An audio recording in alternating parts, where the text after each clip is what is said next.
Hello! Welcome to the penultimate episode of the Longing for Another Strange Land. My name is Ross, and I will be your guide. Before we jump into the cast and who they are and what exactly we're doing tonight, let me talk about the reason we're all here. Tonight we'll be fundraising for two incredible charities. In Canada, we are fundraising for Second Harvest. They work with food businesses from across the supply chain to redirect surplus food to not-for-profit organizations in every province and territory. In the US, we are fundraising for the First Nations Development Institute. Their mission is to uplift and sustain the lifeways and economies of Native communities through advocacy, financial support, and knowledge sharing. When you use the donation link below, I think down here, maybe over there, it'll take you to the First Nation Development Institute donation spot, and when you donate there, we'll match that donation for for Second Harvest.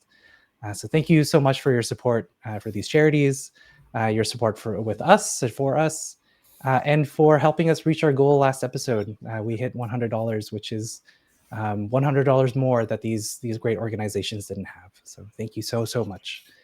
All right, speaking of us, let's go around the table and introduce ourselves.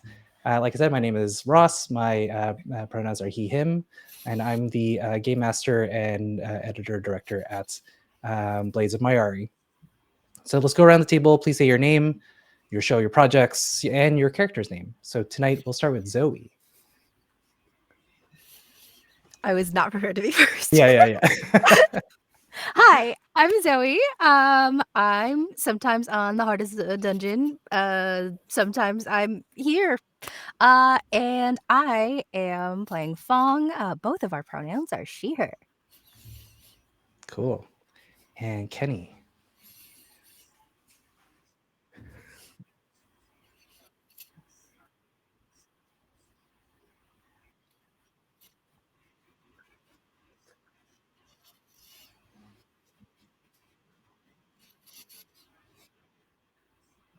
Nice. Fish.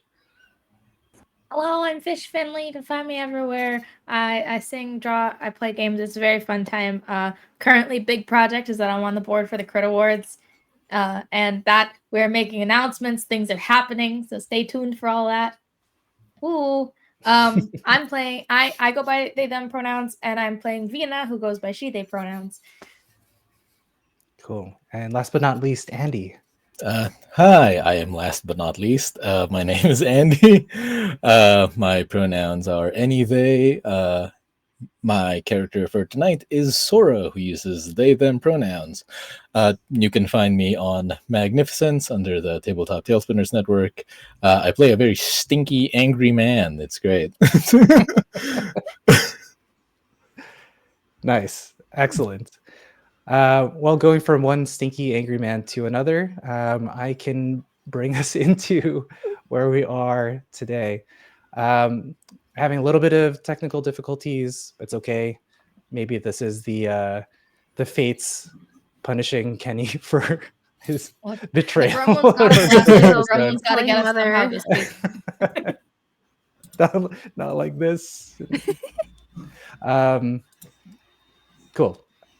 So last episode, we joined our four characters, Sora, Vina, Apo, and Fong, as they gathered in the headquarters of the Rakshasi, a organization who was devoted in fighting for the people that have been oppressed under the Devan royalty for, in this case, generations. The city itself, Devan Ori, is under a tremendous amount of stress from a lot of different vectors. One, a empire of humans is on their way to attack the city, raided once again. That's coming from the east. In the north, there were signs of insectoid creatures disrupting the harvest and hunts, and causing a lot more disarray in northern territories and trade partners. The biggest problem, though, is a gigantic set of floating islands appeared on the horizon, about a kilometer or two out from the port of Devan Ori. It is massive. Each island could easily be the size of the city. And from it is spilling out a crimson mold, a type of algae that has been infecting the local fish supply and disrupting the livelihood of so many people. So these four were sent to go and investigate to try and stop whatever is causing this crimson mold, which had a negative effect of if you touch it, it will kill you, kind of thing. So they learned as much as they could from the scouts that investigated the island initially. They started to engage with and interact with an artifact, a map of some sort that had a language that was unfamiliar to the four of them. But after Fong was infected with a type of red ink or mold, the map seemed to had activated, and from there, parts of it started glowing, and a voice started to assemble into something that was legible, that described all the pieces of the map, but it still sits as a mystery for our four. Later that night, under the cover of darkness, they made it to the island and investigated a tower where they, through innocent theft of corpses, initiated a wave of zombies, of these desiccated exoskeleton-esque zombies, to attack them as they scrambled up a tower into a fortress to escape. We left our four as they began to flee with a kura that is in this crystalline form, very different than the other kura that you would see in the city, powered by kind of this red interiority. But their kura is blue in this case.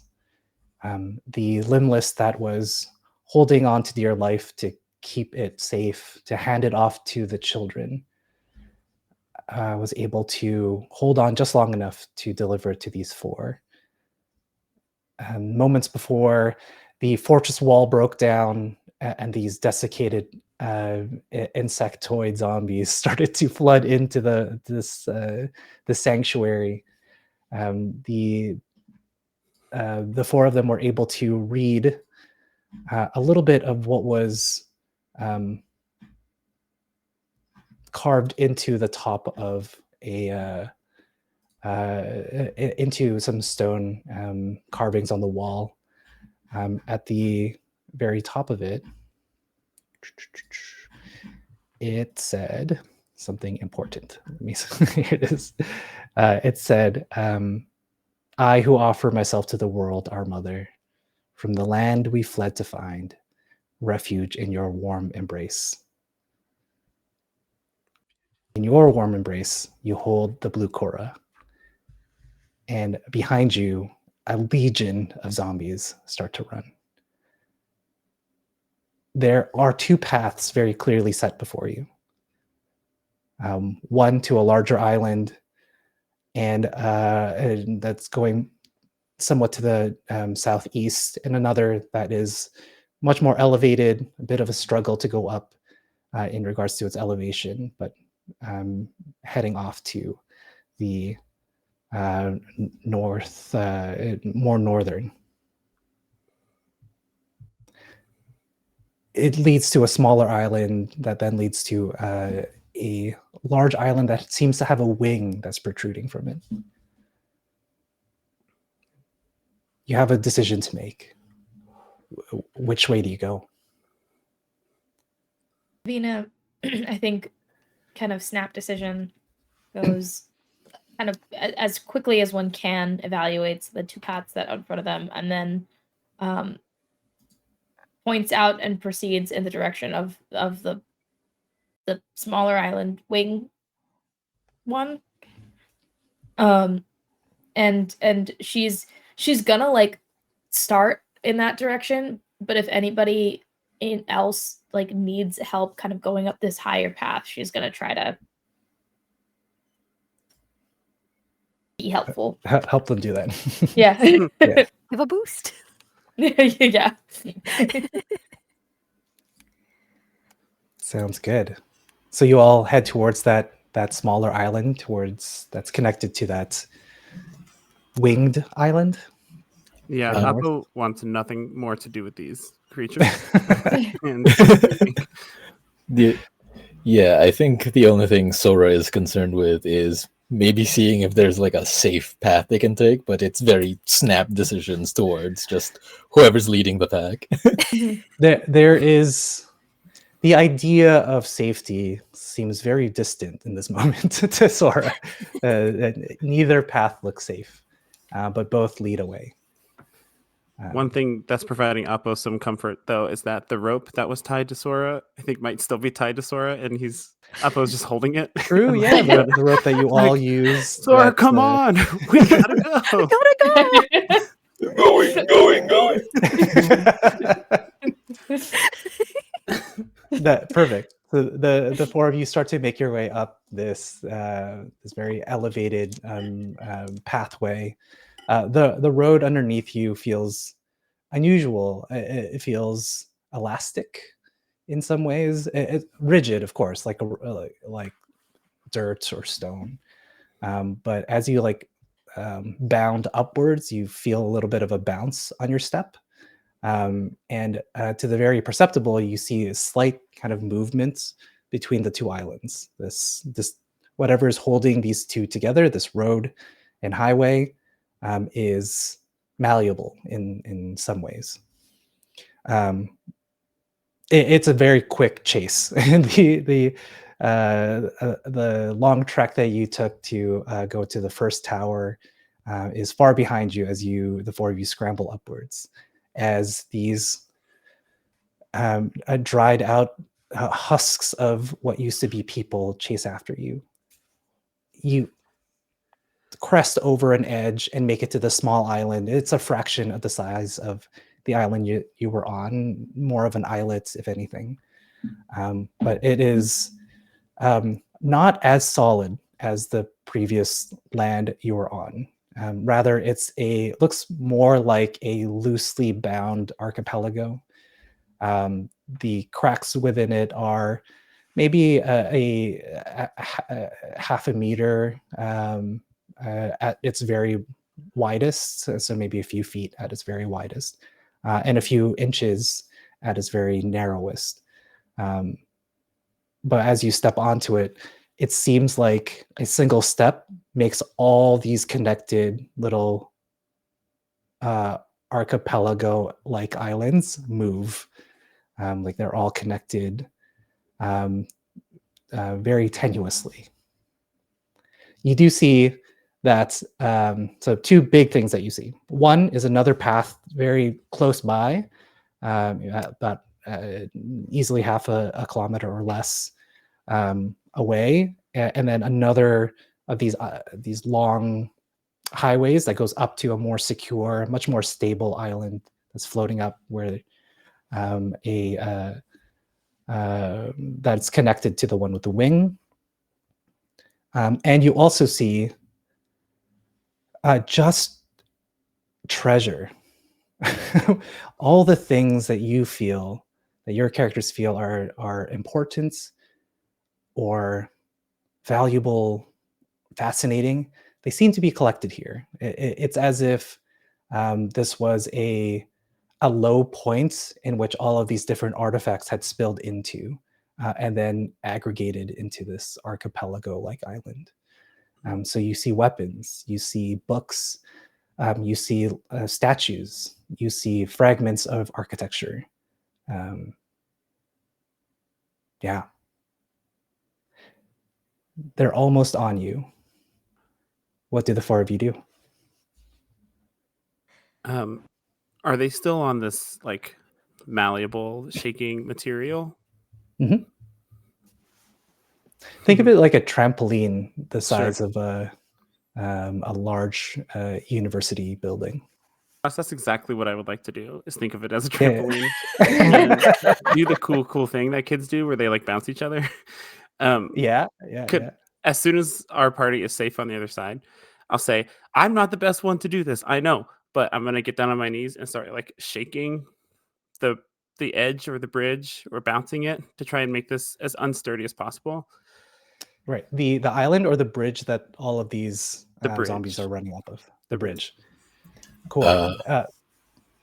Sora would like to support Appo in his decision making, and Sora will do that by taking the rope that's attaching the two of them together and yank it the moment the moment it's shaking enough.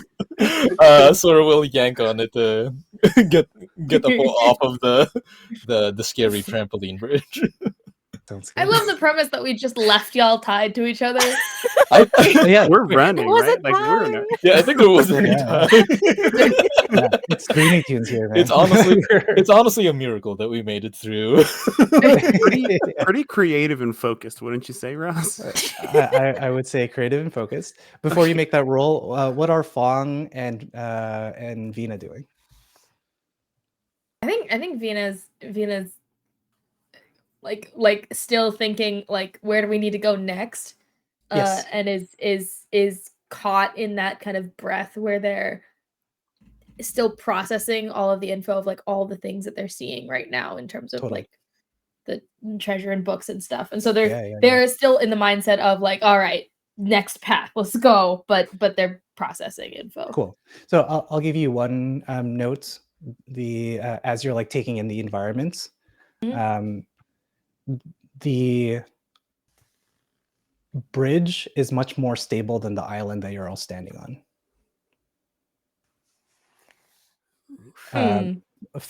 What's Fong doing? So Fong has caught the shiny disease from yeah, nice. Vina and sees all the books. And I have a very large backpack. Great. So I am going to run over and just shovel as much as I can in the backpack.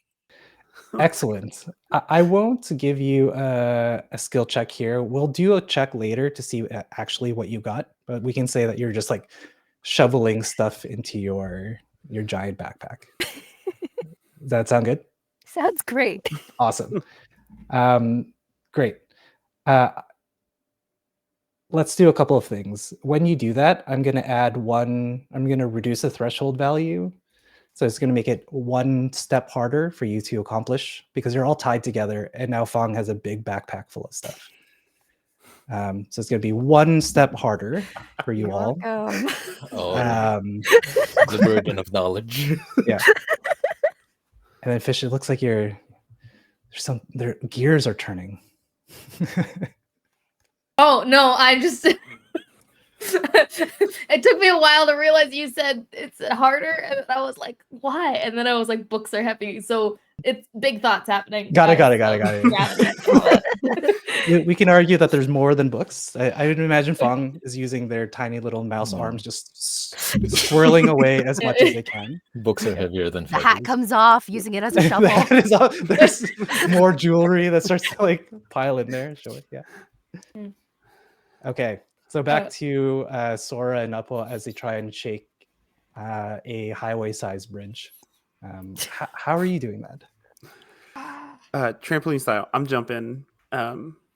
Great. I was gonna like try and shake it, but upon your further description, I think Appo will have to jump. He's very slight, but he's trying to like capture just the right spot. You know, like when it bounces and you hit it in the right way. Yeah. You can see that the point in which this bridge connects the island, that seems to be like the most resonant. Like you're doing like what Steph Curry does during basketball games before there's like bouncing a ball to see if there's a flat spot anywhere. I'm just checking for dead spots. That's Yeah. Yep. Appo's doing that. It's kind of like figuring it out, triangulating. It's like, okay, here. Also, given that that the island is not sturdy and the bridge is not sturdy and y'all are still tied together with rope, I think after processing, Vina's gonna also grab an end of this rope as just like additional Ti- security tie? that you don't fall to your doom. Bless. Sounds Great. good. Love Sounds it. good. Did you want to would Vina maybe tie it to something a little bit more secure, or tie it to themselves, or I think Vina would like wrap it around their arm, like around like two of their or like an arms. arm? So Oh yeah, sure, like sure. like that kind of like getting leverage on it, Yeah, and then just yeah, try yeah. to go as far back as possible so that if Yeah, yeah, necessary yeah. they can just go. Phew. Have you seen that video of like is like the Taiwanese like tug of war women's team versus like the Japanese men's I've not, but tug of that war? sounds It's epic. crazy. The amount like tug of war is like, oh, we pull. Mhm. They, in sequence, they went, whoa, and went as far down to the ground as possible to get as much leverage. It was amazing to watch. I Squid Gamed it. Yeah. I basically just don't want y'all to fall to your doom. Yeah. That's so the thoughtful goal of you. here. Yeah. Very thoughtful. This is going to be a Zoe and Ross show, but that's fine. I bring it up because I imagine that's what Gina's doing, as getting as much leverage as possible Mhm. in Yeah, like- anticipation. Meanwhile, Yeah. corner. I've also never run this game, but I imagine if I was in Ross's shoes, I would want to talk about stuff like the Taiwanese tug of war teams because the timer in Doom Yeah, Guns 100%. are a thing. Boo. Okay. It's perfect for me that like to go on non-sequiturs. So give me that roll. Okay, so this is creative and Okay. focused. And what does Sora's help do again? Can you remind me? It in like adds It one. increases the threshold number, so Okay. it gives you a better chance of rolling under it. But it's negated by the giant backpack that Fong has. So you're just going to be flat roll. Threshold is Teamwork. 4. Threshold Threshold is is 4. Excellent. I rolled a 1. Hey. Fantastic. Tell me, how does that work? What happens? Even though Appo is really slight and tiny, he's roguish in such that he's used to like dipping in and out quickly and jumping and climbing sneakily. Mhm. And so here he's just using those hops. He's using his ups to find the right spot, jump, jump, jump, getting himself really high and relying on Vina and Sora to keep him from jumping too far away, but trying to get this bridge, this tendon to bounce. Yeah, sounds good.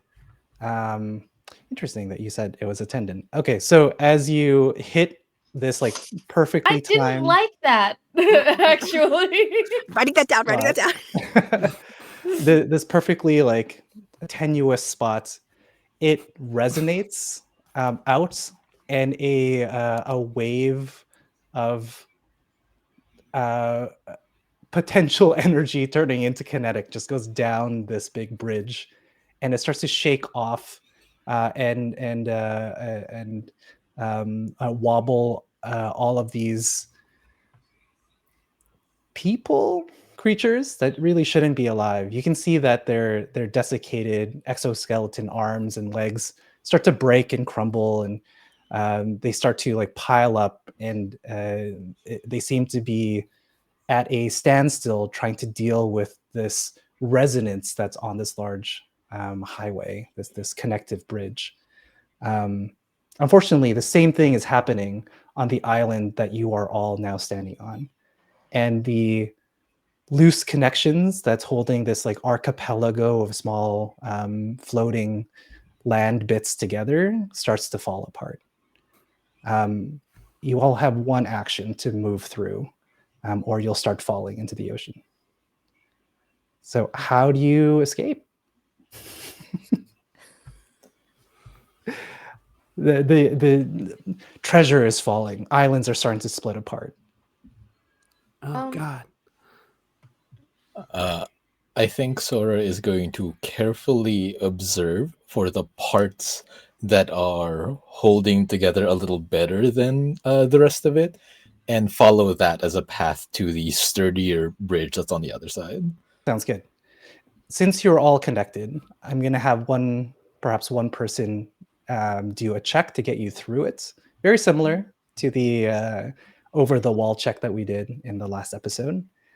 So Sora, if you can give me that roll, tell me your approach and the skill that you're using. We'll do that as an advantage, as help to the main roller here. Okay, it was careful and observe. So that's 4. Great. That's a 5. 5. No. All good. The island starts to break apart even more. I'm going to put a -1 on this roll overall. So that's technically -2 because of the bag, right? Uh-oh. Love that. How else are people trying to help or Uh, make their way?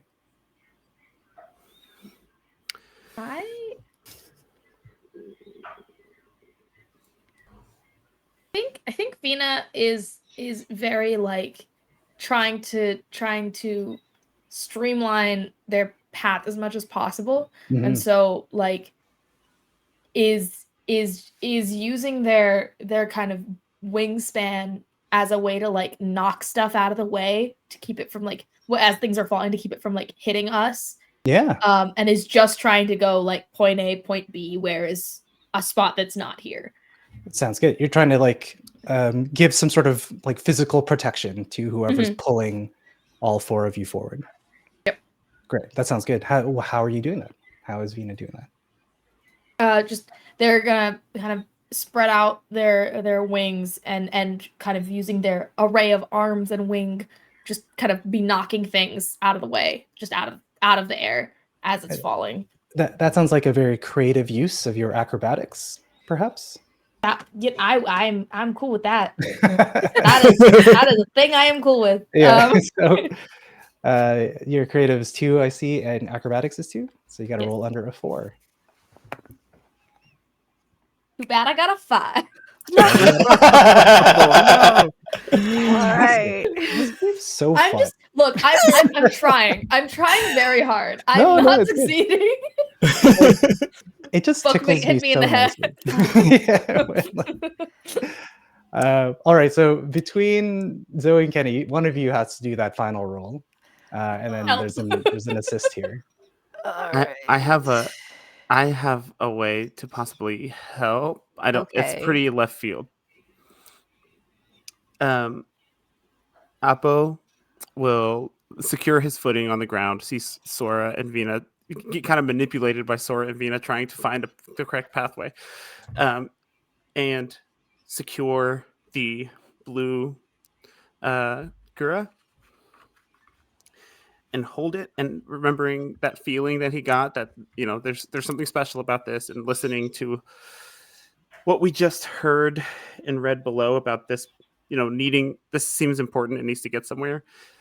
Apo is going to talk to this little crystal real quick, because this has been, as a member of the Divan, this has been his whole thing is treating this Gura as like a resource, but also he feels and knows that there's something more important with it. Mhm. He's going to say to the Gura and like to the island, if you want something to happen, if you want some help, anything you've got for us right now would be great. I would love for this not to end up at the bottom of the ocean, and just plead this case. Great. What skills are you using to plead to a little stone in your pocket? I would say that this is creative. Mhm. I'm trying to decide if this is charisma or guile, because Apo is also very self-interested. So guile is like deception. I'll give you 3 seconds to decide. Guile.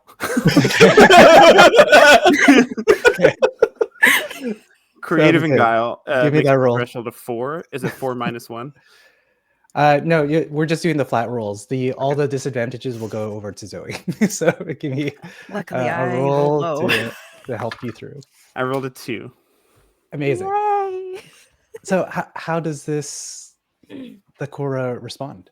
I think that because of, I, Kenny, know that Apo's kind of lineage is from the Shivrama from our first episode.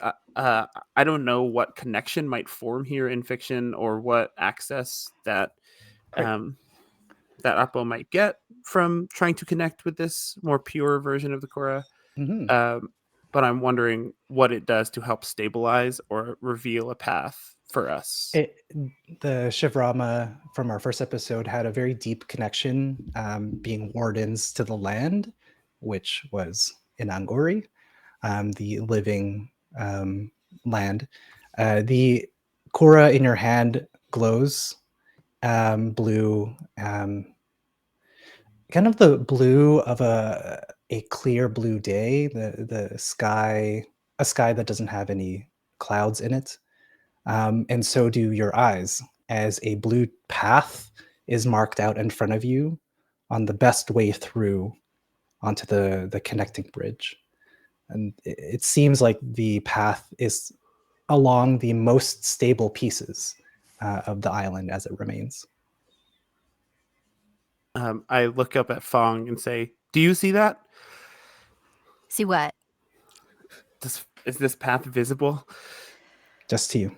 But Oh, you, God. yeah. And I say to Fong, with me, follow me. And I just shout it out to everyone and start following this path. Just pull the rope you're still attached to. Yeah, I'm following it. I have no strength at all or anything like that. But All I'm good. gonna We can just- say that you're giving Fong directions as Correct. you like prod her along. It's like a leash. yeah. Yeah. We've And I'm very carefully listening to those instructions. I'm not missing a single step. Excellent. And as somebody who is a little bit of a survivalist, can navigate through wilderness pretty well. When somebody tells me something, I'm gonna follow it. I'm gonna stick my foot in this rock and not on that one, because that one's gonna fall and you're all gonna die. Right. So I'm gonna carefully listen, and the survival instincts are gonna kick in. Great. And then can you what was the skill ranks for the skill you used? 2 and 2 Great. skill ranks 2. Yeah. So that'll increase the threshold number by 2. So Zoe, thankfully, it's just flat roll. Okay. can we still use bonds or Yes. not? Oh, okay. Absolutely. Sora is going to use their bond with Fong, and the way that they're doing it, since they're sort of one of the larger people in the group, they're blocking the view of the encroaching horde, so that they're out of sight from Fong. Like blinders. Yeah, exactly. Like, Laura don't- gets it.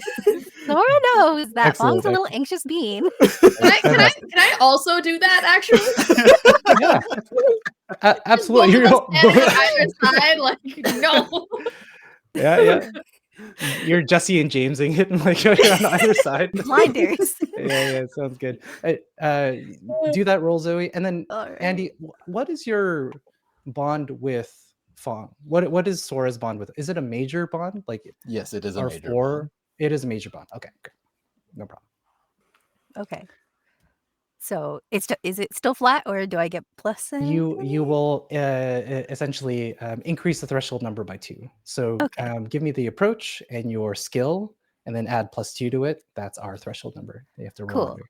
Okay, so careful and survival. So 2 and 2, so a total of 4, and then -1 because of the backpack. Correct. Okay. So it's And then- 3, and then with the help, you have to roll 5 or under. Okay, that's great because I rolled a 5. There you go.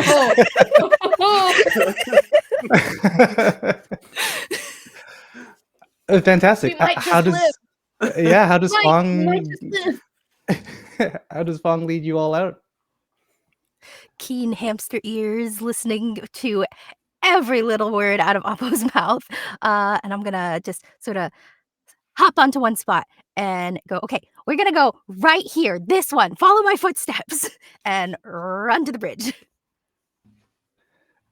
Fantastic. As your little mousy feet kind of hop through, you're able to avoid kind of major chunks of this tenuously grouped together island falling apart. And you're able to drag all of your companions onto the other side of this falling apart island. The bridge that you jump on is still connected to a small part of the island that is still floating. But as you look back, it looks as if the center of this island had caved in, and it would be very difficult to jump in between the remaining little bits that are floating in the air. You also stand on a little bit that is connected to a large bridge that leads up to what looks like ruins of some sort. Now that you have a better view, you thought that the island that's connected has the wing protruding from it, but it's actually one island further. Yeah. Do you make your way to the ruins and to the next island, Yes, or yes. you can jump if you'd like? How about good? I suggest we untie ourselves, friends. That might be a good idea. Sounds good. So the four of you untie and make your way up to the next island as we welcome in some raiders. Hey, raiders! For those who are unfamiliar with what we're doing, we're playing Ark, which is a TTRPG designed by Momentos. Our first episode used the system The Marvelous Children of Enang Ori, that also designed by Momentos, helped define our world and define the doom that our characters are now facing. I'm sure our characters and our players love me explaining as a ticking clock counts down. I was going to interrupt you because I understand that we need to be good at doing the screaming thing. However, It's the best. I love it. Right. So to move us along, the four of you make it to a ruin.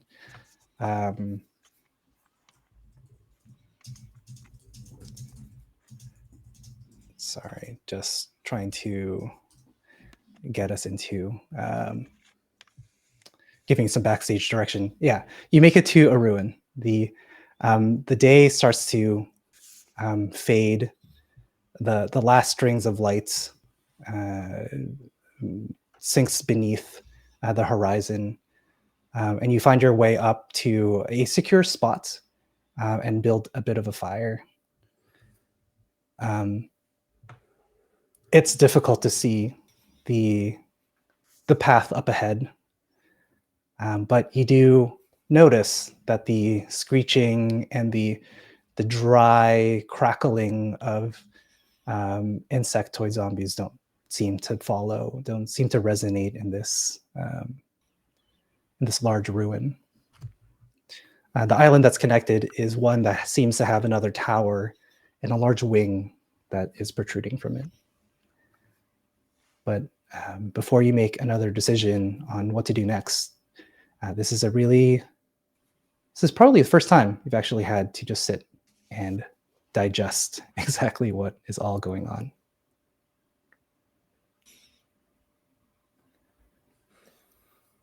I think the moment that they have a chance to breathe, Sora is going to look towards Apo, who got injured a while back, and is going to sort of like crane their head a little bit forward to get a closer look at him, and is just going to ask, Apo, are you okay? Sora, how much experience do you have with bites from, extraterrestrial creatures? Because it didn't feel good, and I'm a little be lying if I didn't say I was a little worried. I'm gonna turn into one or something. Here, come closer. I'll reveal the bite wound and see if am I gonna be one of those little creatures down there soon? Sora is going to pull something from their pack. They're sort of going to shift their weight so that it falls out. They poke it with the tip of like the sharper walking stick that they have and start to use that to try and wrap it around the wound. This is the Lifebringer spell, which for Sora is is flavored as a fresh set of grave feeder bandages. These ones aren't stained by the sort of blackish charcoal. This is vibrant. It's beautiful, and it's probably one of the few that are left. Okay. And does that heal any blood damage? Yes, this is my one-time use spell that can heal things. It doesn't mention how much, so I'm assuming that's for you to determine. Yeah. Our kind guide, sir. I think just roll me a 1d6, please. Okay. That should do the trick here. 3. Fantastic. Great. I had 3 blood damage. Hey. Perfectly set. And I Apple, that will- feels incredible. Thank you, and also very beautiful. I like it. You're welcome. As you spend some time, Sora, near Uppo, who is holding that blue Cora, you both notice a strange feeling. Uppo, you had experienced that there's this blue glow that emanated from the Cora and out from your eyes, and then suddenly you saw a path somehow. And you can feel as you hold this crystal a feeling of like comfort, of familiarity to something distant and lost. Sora, you are experiencing very similar things. It feels like the moments when you were younger, when stories were being told around the fire, being passed on, and you can hear and experience those stories kind of replaying in your mind and feel it in your body. You smell the food that was cooking, the warmth of that fire, and the newness of the bandages that wrap you.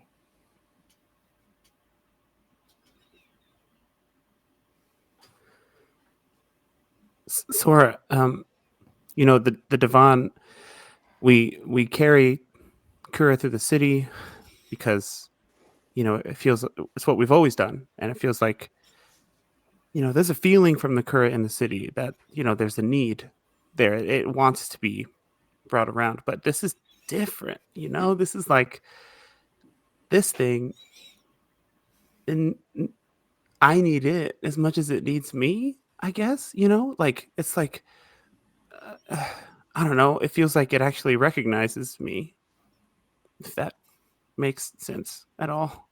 I feel like you're better at this stuff than I am. Feels familiar. Yeah. Andy, does Sora look at the Cora more closely, or does Uppo hand it to Sora? I'm actually going to hold it up to Sora to try and get them to get anything from it. Mm-hmm. As you do, Sora, and you inspect it a little bit more closely, you feel old wounds begin to melt away. That younger version of yourself in your mind is becoming yourself today.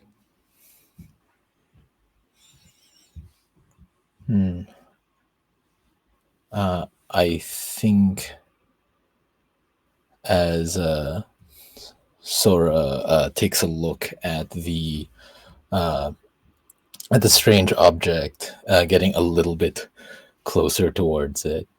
I think they begin to talk a little bit, and they say, "It's a very beautiful shade of blue. They used to tell stories about skies of this shade, said that you could feel safe because there would be birds there, and they would watch, and they would keep you safe. Isn't that nice?" That, amongst other things, Sora.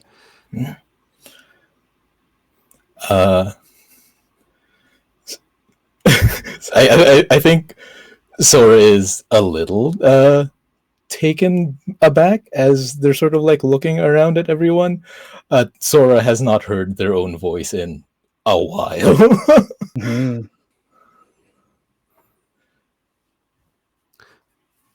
What's Fong and Vina doing? Are they around to hear Sora? Are they exploring? Are they planning? I think while like the majority of this conversation is going on, Vina is kind of seemingly like distracted in their own world. They're just sitting next to the fire. They are definitely within earshot, but they're not really paying much attention as they're kind of moving their arm around and watching as the air in the wake of their arm seems to kind of shift in like it basically they seem to be like drawing what looks like an aurora borealis, but like with their hand in the air in front of them. And it's very much like they seem very confused as to what's happening, but they're also like enthralled by it, and they're really just trying to like it's like the fidget toy a situation right now. They're kind of like fidgeting with it to understand it more. And then I think as Sora begins to like speak, they'll kind of put it down and get distracted by that and kind of like snap out of the kind of introspective haze they were in and start trying to be like, whoa, wait, you haven't, that's new, right? I'm not just No, yeah, no, this is. I haven't been able to speak very well for many years now. What? that's Whoa. how did you do? And then she's gonna like just kind of how did you do that? Like hyper focus onto yeah, it's like wait, no, absolutely. hold on. As you get closer, Apollo's still holding the Korra up. Vina, you get quite close. The bracelet around your wrist glows a more vibrant blue, royal in this case, a royal blue. And what happens to Vina as they get closer to this artifact? As they get closer, specifically in the kind of area of their arm around where the bracelet is, the feathers that they have begin to change color. They so kind of as a physical description of what they're at right now is they have very kind of reddish skin, but they have feathers on their hands, kind of like gloves, and feathers all the way down their wings. And the feathers on their hands are pitch black, but where the bracelet is, they begin to turn white, kind of reminiscent of like the patterning on a snowy owl. They begin to change color, and then that seems to kind of mimic across all four of their hands, the edges turning white as the feathers slowly like change color going up. Nice. And as the feathers change, you feel the air in a way that you didn't feel before. What is Fong doing here? Fong sees all that going on, and resident magic denier is very confused. The mold is getting to me. And As you scratch, there's like a little bit of mold, red mold coming out of your ear. You're like, No, Fong, I can speak. Look, come. Look, Vina, look. This might help Fong with the algae. Come here. okay. Vina's got two hands right in front of her eyes going like this, and the other two are like, look at other people. Okay. I will very cautiously approach and not get like super close to the Korra, but sort of like peer over somebody's shoulder. Great, close enough. The I think two things happen to your body. Two things happen to you.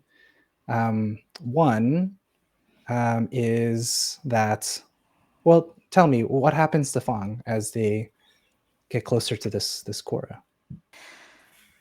I think the feeling of familiarity and home makes Fong stand up a little taller. Her shoulders sort of roll back, a little bit more confidence in her step. And the gray patch over her eye sort of turns a little bit like iridescent almost. Mm. And it feels warm. It feels comfortable. The items in your bag seem more familiar all of a sudden. You can actually tell, even just from looking at the bag, that there is some Korra in there. And that's just not possible. You have to see the thing. You have to, sometimes you have to examine it. But you can tell that there are pieces of Korra in there. And the tools that kind of hang off of your person, they feel like loose, tenuous, but an extension of you. The other thing that happens to you is that red crimson mold escapes from your ear and crawls down your arm and into the shadows of the ruins, as if this trying to get away from whatever this is. I think we should keep this very close by. I'm so glad you think so. Not magic, but it's definitely some sort of antiviral, antifungal. You know, it's got healing properties. It's some tea tree vinegar mix. Yeah. Yeah. It's apple cider vinegar. It's apple cider vinegar. Panacea. I don't think so. This Sora sort of gestures to their throat a little bit, and they say, this doesn't go away. Grave feeders. Well, we're dying. I'm dying. This isn't something that goes away. I don't think that this is just... I think this does more than heal. Maybe. Yeah, Fong, this is what got us out of there. Apo points back to the island that previously kind of fell apart. And I think it's what we've been looking for help in upending the Devon. It's what could protect us from those forces coming from cities away. This is something else that's we've been looking for I don't even know if we knew we were looking for it. But we gotta find more, or find out what it is, or who we can talk to here to try and convince them to join our side. I mean, this is pretty special. Even more than that, it pushed away the blight from you. It might help everyone else. It That's changed for the feathers. It certainly changed the feathers. Yes. and Nina's like pulled one of their wings over, and they went, "Look, we match now." Could Sora, like, with the whole group here, now make a concerted effort to see what these things could be like culturally? Like, because so far the only clues that they've had a perspective from are like old stories from like the old faith. Is there anything there about this sort of stuff? Yeah, feel free to make a check. Okay. You're also in ruins of an ancient civilization, so there could be something there. Okay. And you have a another artifact that is perhaps from a long time ago. So that could be something worth investigating as well. Let's take a look at what we have. This place, these things we've found, they mean more than just what we can know ourselves. I can help by. I'll take a look around the ruin, see if anything kind of connects. I'd like to use my major bond to help Sora with this check. Yeah, absolutely. Okay. So that's concerted 1, culture 2, and then 1 from bond, so 4, right? Yes. If I have 2 major bonds with Sora, does that matter? If you have 2 filled out, like you have 8 boxes filled out, it would actually give +2. Oh, Great. Let's do that. that's fantastic because I needed 1 more.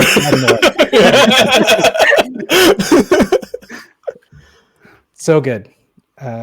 Okay. I love that y'all are bonding because I've decided that the two personality traits that I have solidified in my brain for Vina so far have been ADHD and very impulsive. That's what we got, guys.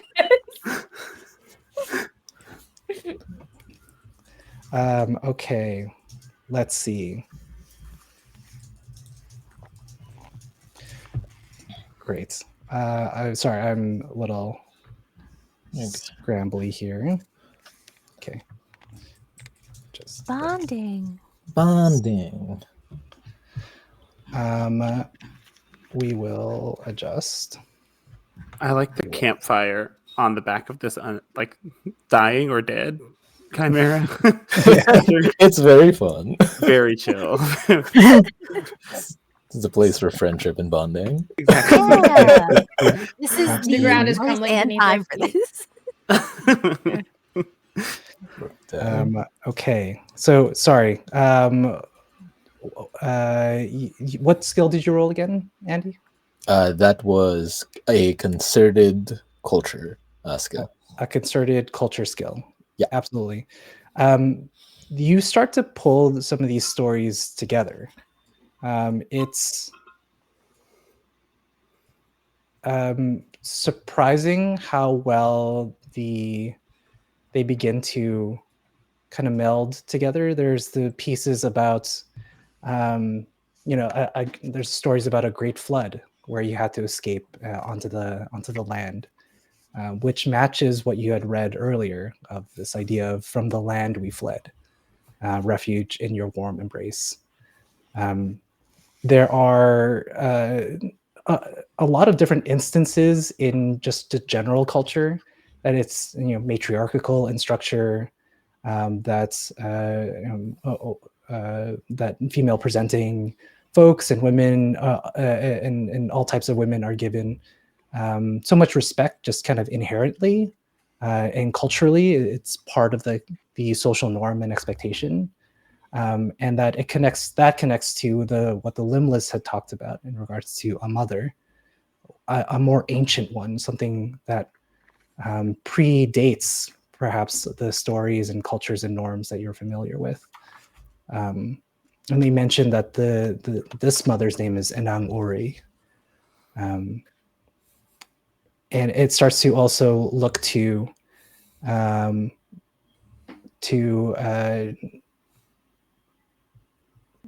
unveil or unravel that this ruin that you're in is not something that any of you could have built, any of your cultures, any of the people. So there seems to be some sort of talent and civilization that is much more advanced than perhaps you could have put together, or that has been taught to kind of the general people. And more importantly, the Kura seems to resonate with the map that you're given as you kind of lay out all of these things.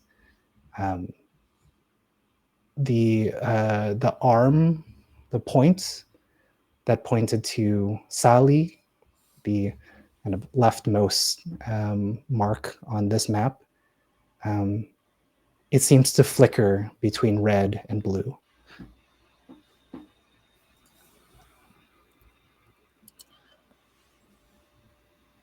It all connects really well. Inang Uri. I wonder who that really is. What this place really is. Maybe this is where all those stories came from. But why and how? If anyone would like to investigate the ruins or just roll a general observe check or more deeply interact with the Korra, this is probably a good chance before the doom continues to roll forward. Because it kind of, I feel like it kind of spoke back to me, or at least reacted to me. I am going to again like hold it up to the map, see this blue flickering on the map, pointing towards arm. Correct? It's like the arm, Legs. that's legs. I mean, Mhm. I'm gonna do a closer study here, just a very careful, focused study, like Apo has done many times with intel or information that he passes from the Devon to the Rakshasi. I would like to use my bond to help Apo with this.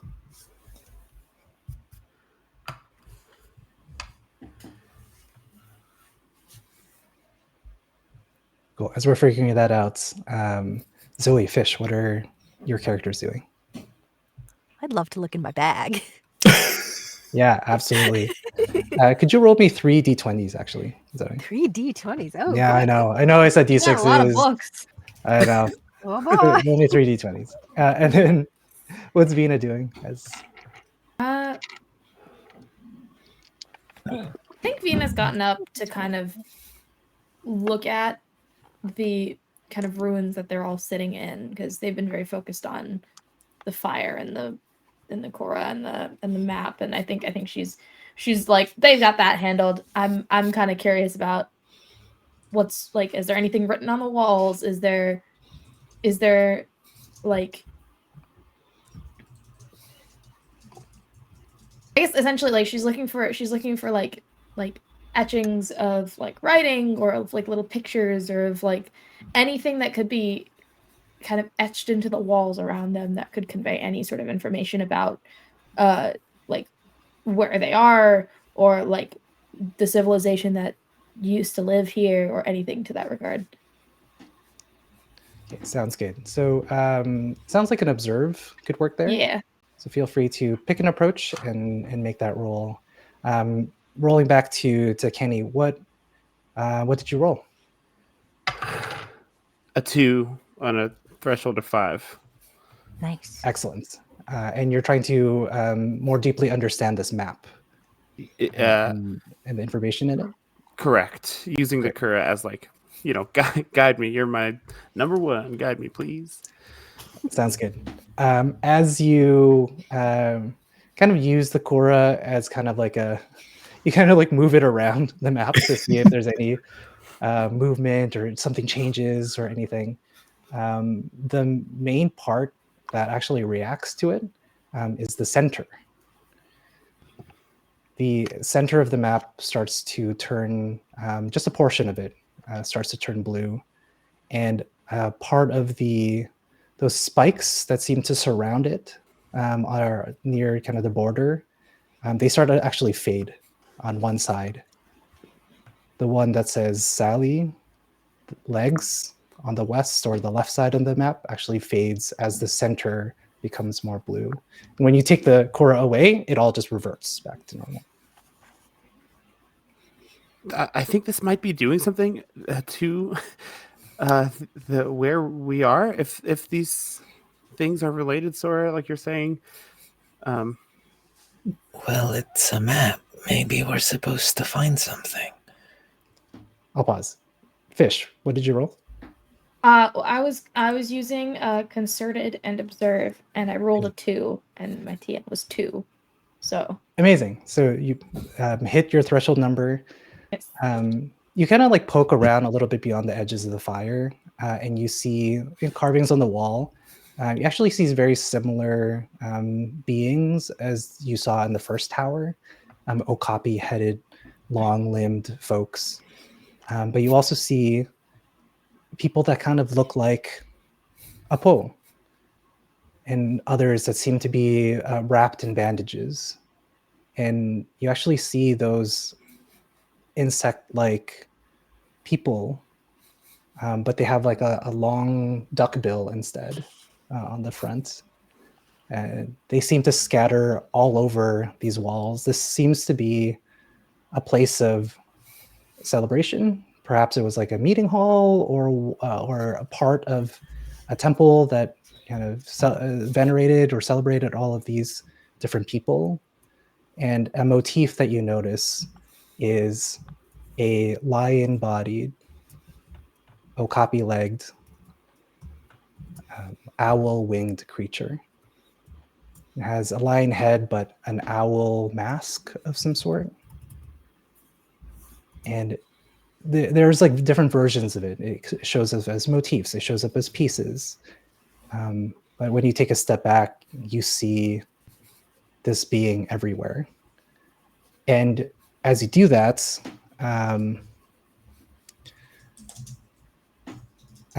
you actually take out that map, that rough illustration of the islands that the scouts had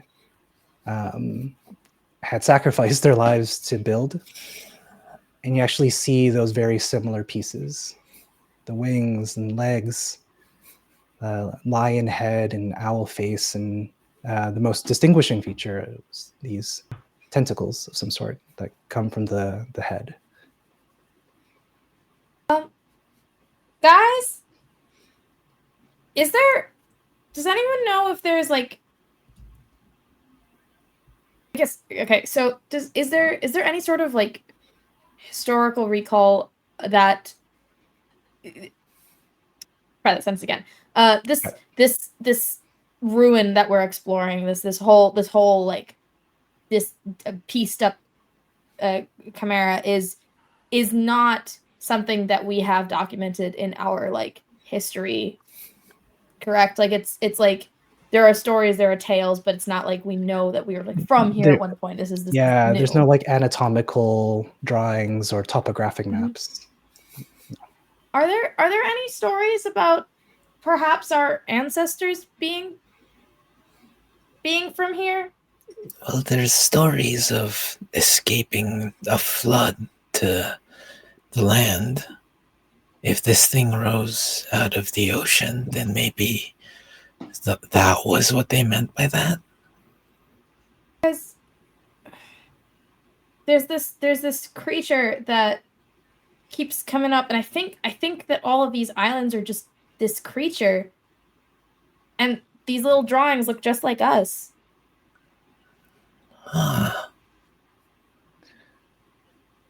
Apo, as you bring the Korra closer, the map is reacting, but also the illustration. A faint blue glow appears on the rightmost island, the one with the head and the wing and the tentacles. And the corner of your eye, it's as if you can see that glow in an impossible distance. Yeah, Sora, is this creature you're talking about in Nonguri? Is this it? Are we, I mean, it's trying to tell us we're home. Like, this is trying to tell me we are supposed to be here. And I don't know what this all means. Well, if this is Inanguri, they were supposed to be a maternal figure. There were even stories about how limbless, like me, were supposed to connect to her mind in some way. I never knew what that meant. But there's more here. Where did we found that with that other limbless, right? Maybe there's more out there. As you say that, the more towers in the distance Apo, you feel a faint blue glow. You don't see one, you feel it coming from the island with the big wing protruding out of it. The one with a tail that seems to impossibly grow from it. And of course, that more distant island at the end of this chain. And Vina, as you're looking at this big map, you look down at the illustrated one that Apo and Sora had been dealing with.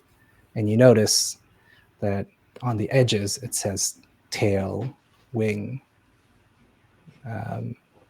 legs, and temple. I'm happy to say that you have started to piece together and uncover the truths behind some of these omens. In Arc, the doom continues forward, and omens are often subplots, sub-bosses, or side stories that need to be figured out to slow down an encroaching doom. It seems as our four heroes, four adventurers, sit and contemplate their connection to a land long forgotten, with people long lost. They are being changed by it. The verse that you heard earlier continues to resonate. It says, "I who offer myself to the world, our mother." So I'm happy to say 2 out of the 3 omens figured out. The Go 2 team! omens very specifically is the map. The written map, you have made that connection that like this is actually pointing to where you need to go. And surprisingly, you've made a deeper connection and understanding that this blue Korra has something to do with Enang Ori. It seems to be pointing you, perhaps like a compass or a key even.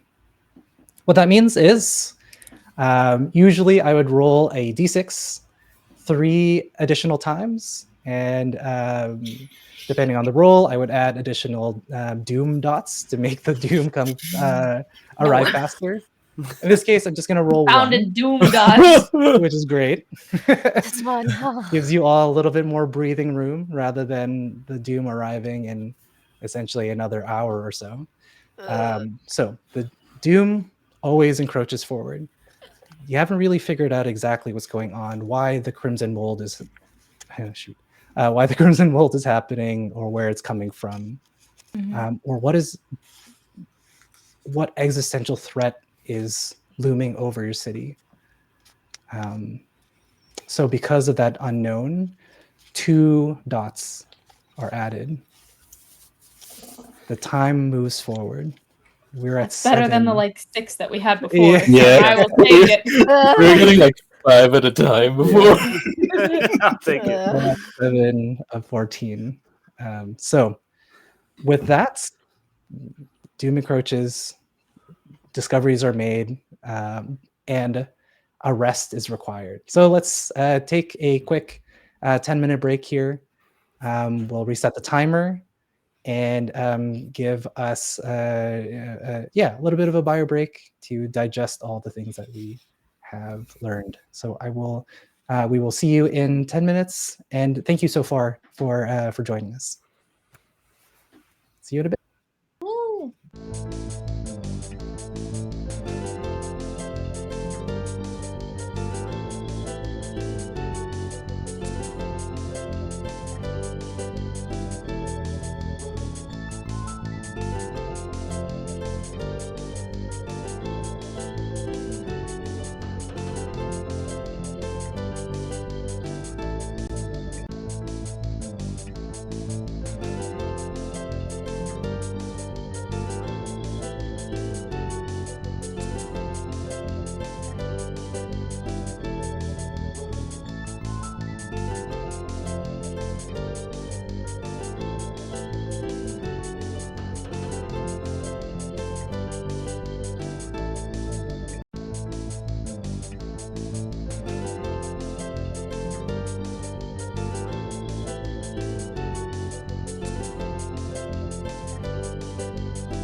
Hello, welcome back to Is a Pop-Tart a ravioli sandwich or dumpling? We're having a pretty intense conversation about it. The Just correct during the break. answer is yes. Yeah, I take Uh, issue with the sandwich part. always fun to talk about semantics. But also, it's really, really fun to have you here joining us in the penultimate episode of the Longing for Another Strange Land.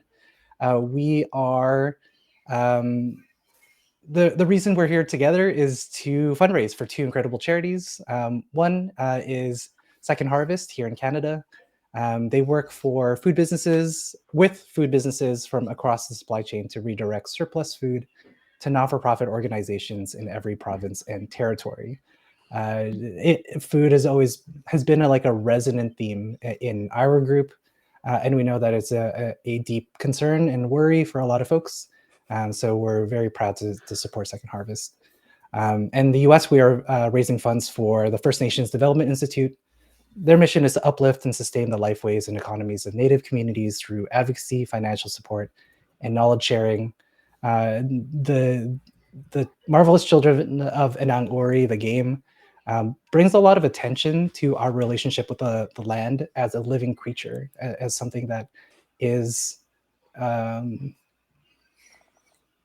alive and changing and dynamic, and that our relationship with it is a stewardship and not just domination. And that's something that is a key tenet to the stewardship that the First Nation Development Institute advocates for. So we're very proud to support them as well.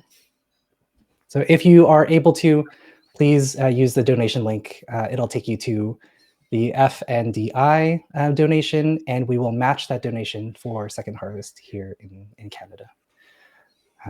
Cool.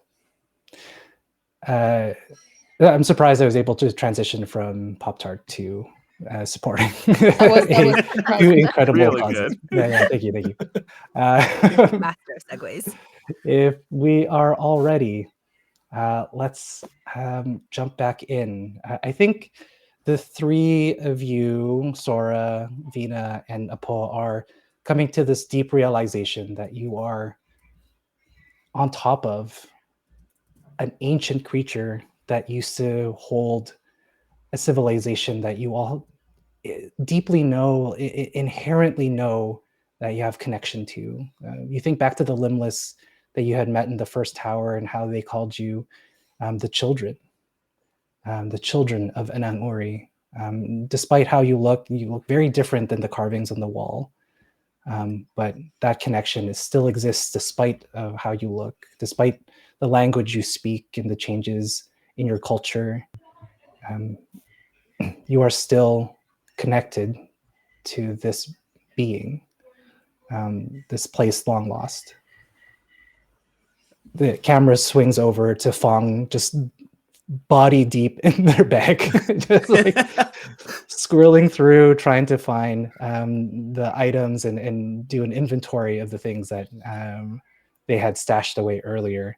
For the most part, is actually they're all artifacts. They would all be in a museum, but that deep connection that you had, that enlightenment, let's say, of that you had received from the Korra, pointed you to three specific kind of items. Tell me those D20 rolls, please, Zoe. Okay, I got a 10, a 12, and a nat 20. Amazing. So a 10. There is a suit of kind of a breastplate of leather armor. It seems to be made of like interwoven with Korra and a chitin of some sort. This Korra leather or Korra armor will give the wearer +1 blood defense. So that's one. Sorry, what was the second number? Sorry. 12. 12. You discover a mirror, but in it seems to show shadowy beings in every reflection's background. I don't know how I feel about that So one. as you look through, as you look at the mirror, the ruins behind you are actually full of people. Shadows and shades of people pass. You can actually see them kind of moving through the space as if it was a replay of the memories of the land. And it was in that 20, yeah? Mhm. Okay, that gives me this one. You have... I'm just going to do a quick roll here. Scary. Fantastic. Great. Let's do that. You have a bell. You're unfamiliar with kind of its structure. There's actually no dangly bit to make the bell ring, but as you move it around, it's as if you hear that hammer kind of ringing around this Kora bell. And you have this like innate understanding that of how it works. You see some carvings very similar to the writing on the map from earlier, the handwritten one. Your eyes kind of decipher it like Percy Jackson style, where it like moves around and then you read it in something that is legible to you. And it says, let's see, what would it say? You would say, it says, the sound of regret. This is the redo technique. So it allows you to re-roll the last skill check, whether it's yours or somebody else's. Ooh.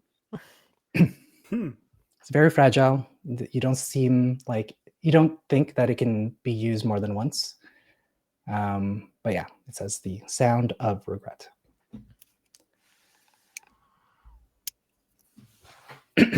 Okay. Do the four of you kind of come back together? What's the next step, everyone? We should probably keep going. 'Cause I I want to know what's over there. And point over to the island with the wing. I think that's right. If we follow this map, we might find more of these. Apo, what did you call them? Kuro? Kora, yeah, Kora. the Kora. Kura. And it helped Fong. It might help everyone else, but we need more. We'll need a Makes lot sense more. to me. Before, are you going to go right now in the kind of dead of night, or are you going to wait till the morning? What's the plan? Does it seem safe to wait till morning? You haven't Relatively. seen any other creatures other than the shades in Fong's mirror, but relatively safe. We should probably.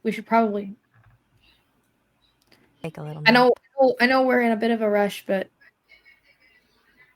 if we have an opportunity to like rest for a second, this might be our only shot before we have to just like. I agree. And this is all new, and we're thinking some pretty crazy things. So maybe sleeping on it or resting on it might be good. All right, we should get some rest then. I could sleep. Would you all like a story? I haven't told one in a very long time. Story time. Oh my gosh, please, Sora, Story with time. your new voice. That sentence, Nina, is crisscross applesauce, like Fong is ready to receive story. Although there is a campfire nearby, Apo will also bring out the Kura that they currently have and place it in the middle of the four of them as if it is also a campfire. As you place it down, it actually repels off of the blue one as if it's magnetic, like opposite poles. Okay. I think the good one, the blue one, doesn't like the red one. That's Yeah. interesting. That's weird.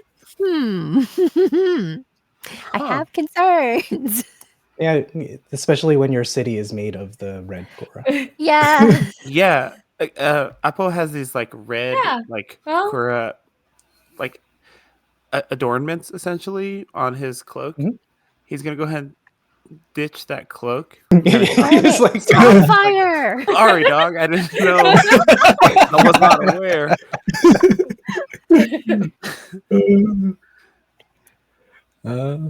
But yeah, I think as we sort of gather around the fire, Sora is going to tell a little story as we rest. I think they're continuing the story about the birds coming to protect people from the sky on clear days, which is in reference to maybe something from the first episode, if people are inclined to watch.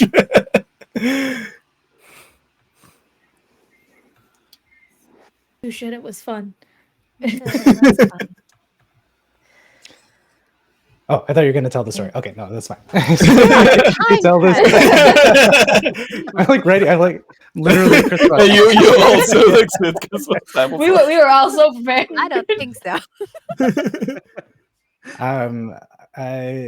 Let me take over from Sora's voice. So as Sora tells this story, the story goes that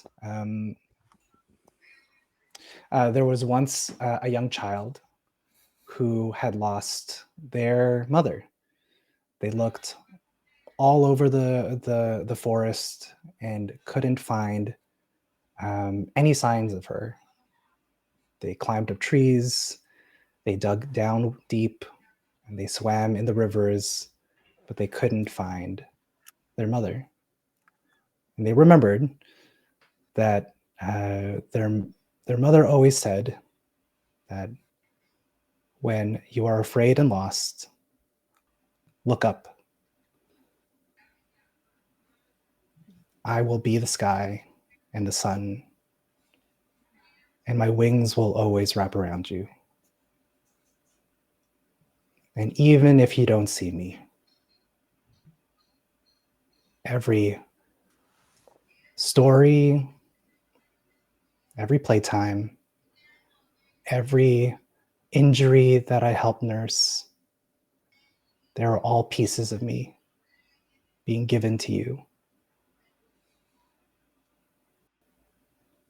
The four of you start to drift off as you look at the pieces of Anang Uri, terrible and ripped apart, but also beautiful.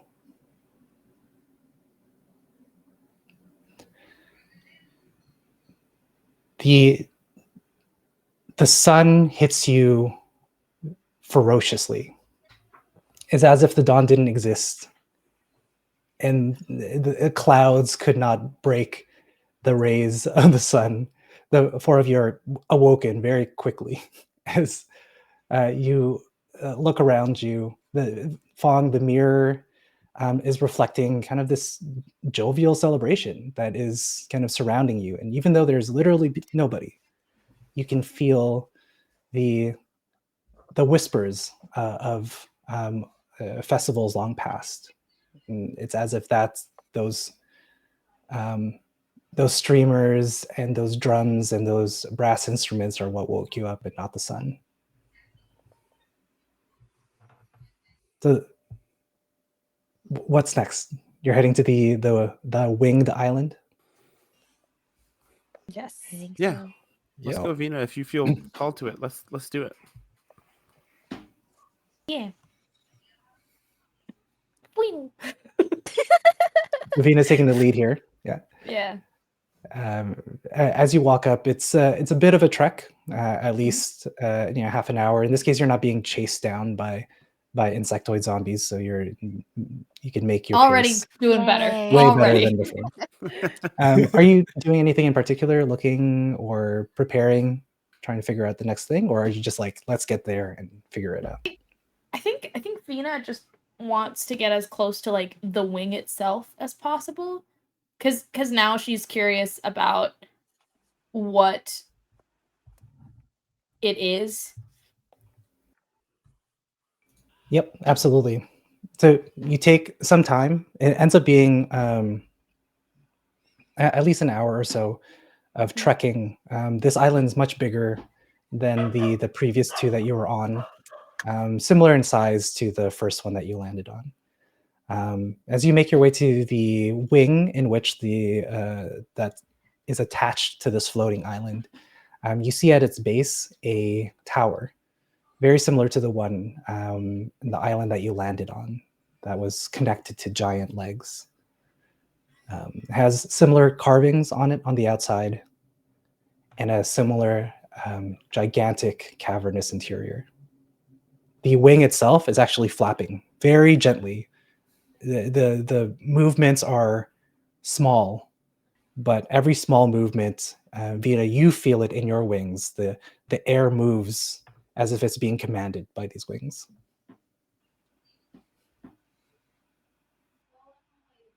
I think Vina's gonna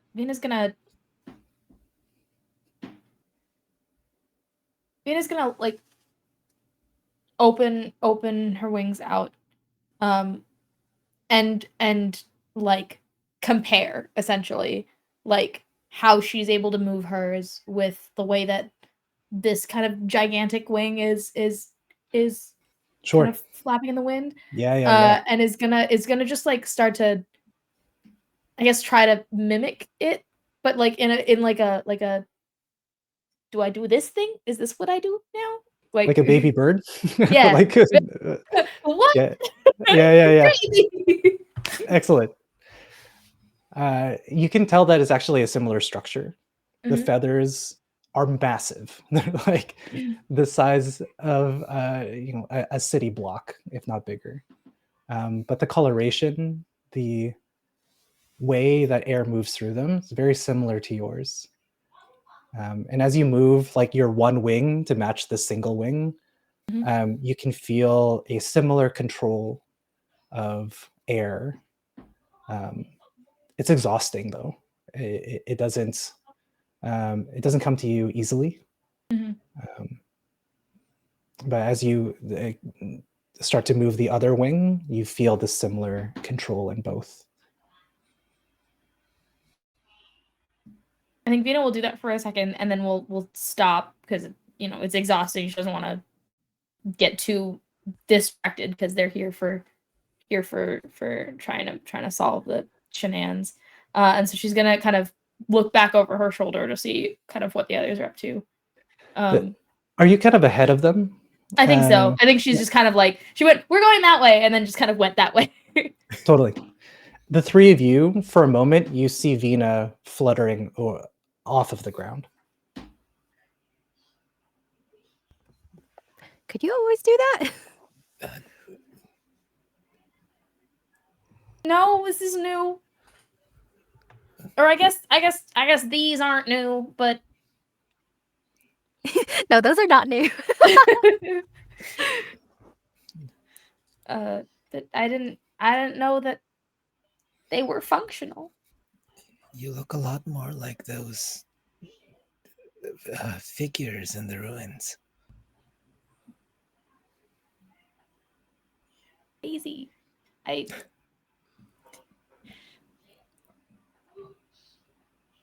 I look into the mirror, do I see anybody maybe a little bit similar to Vina?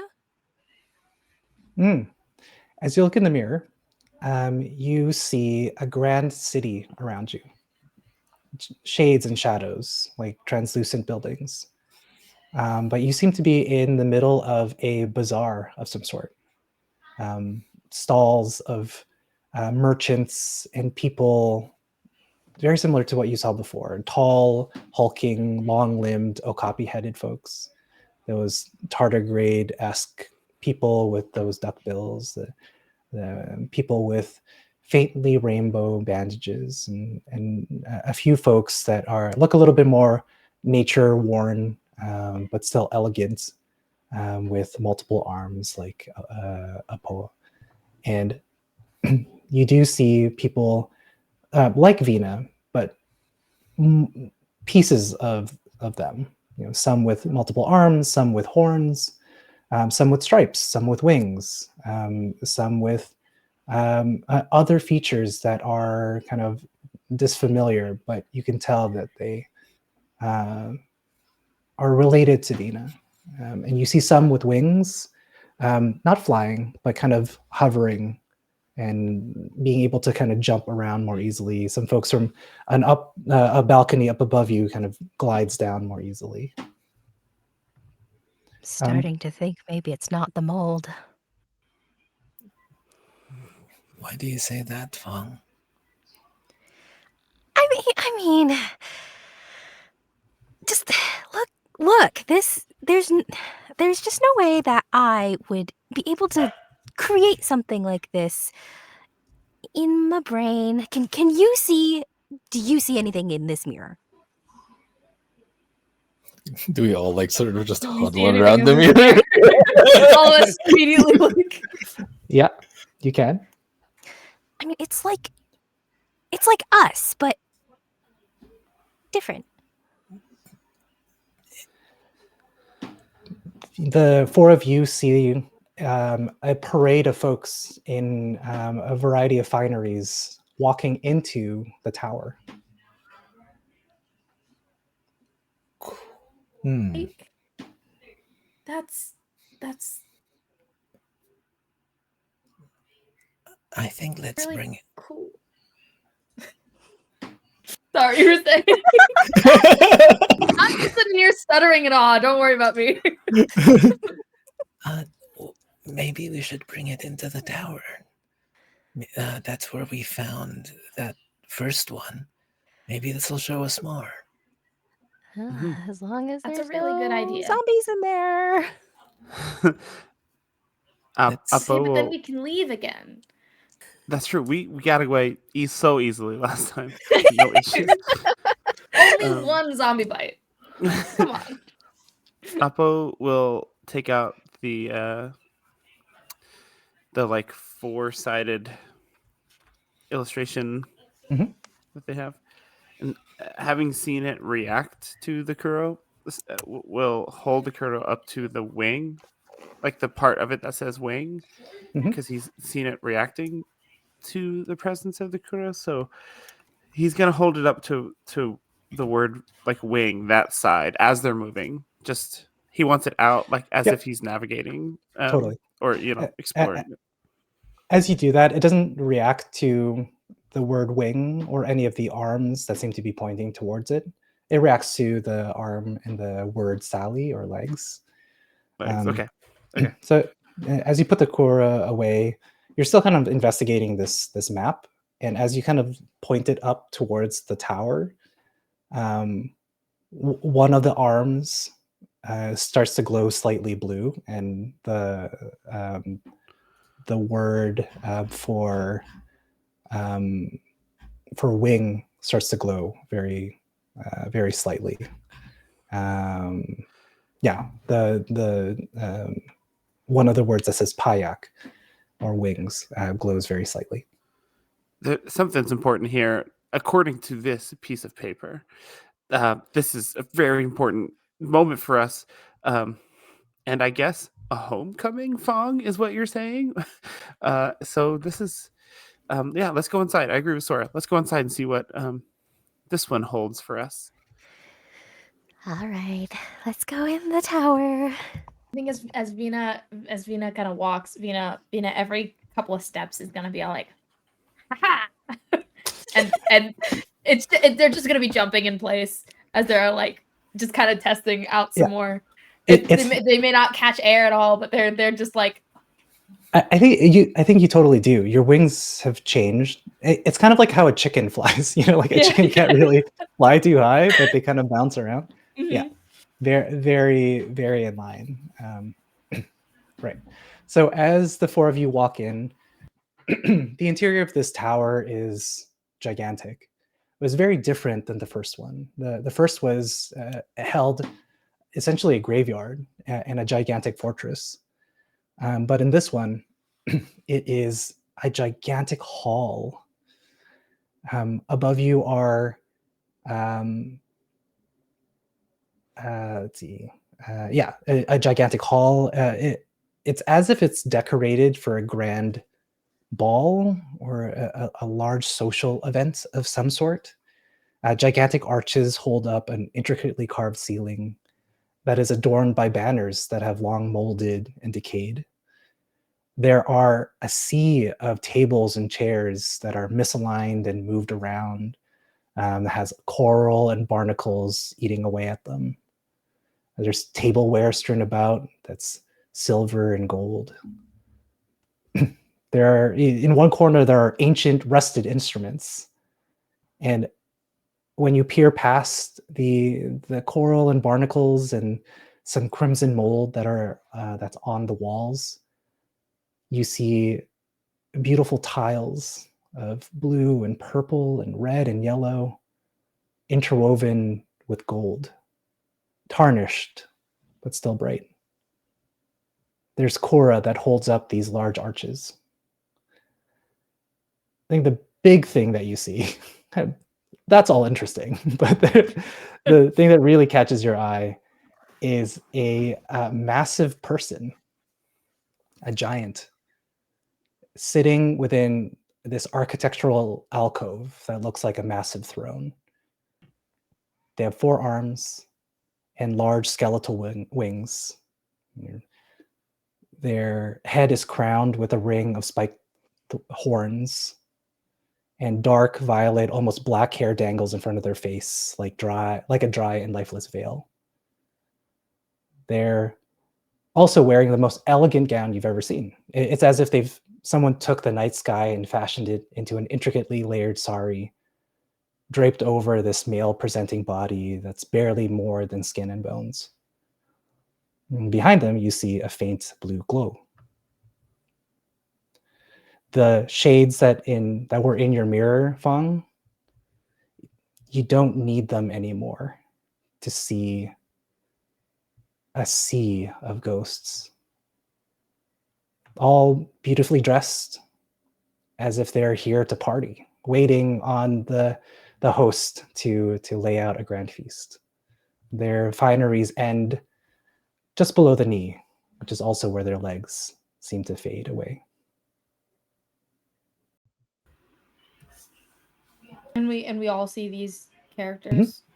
Mm-hmm. Hi.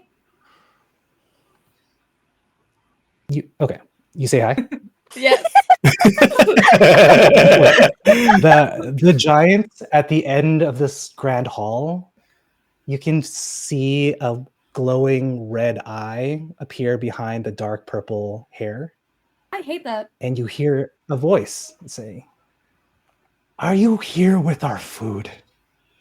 We have waited for far too long."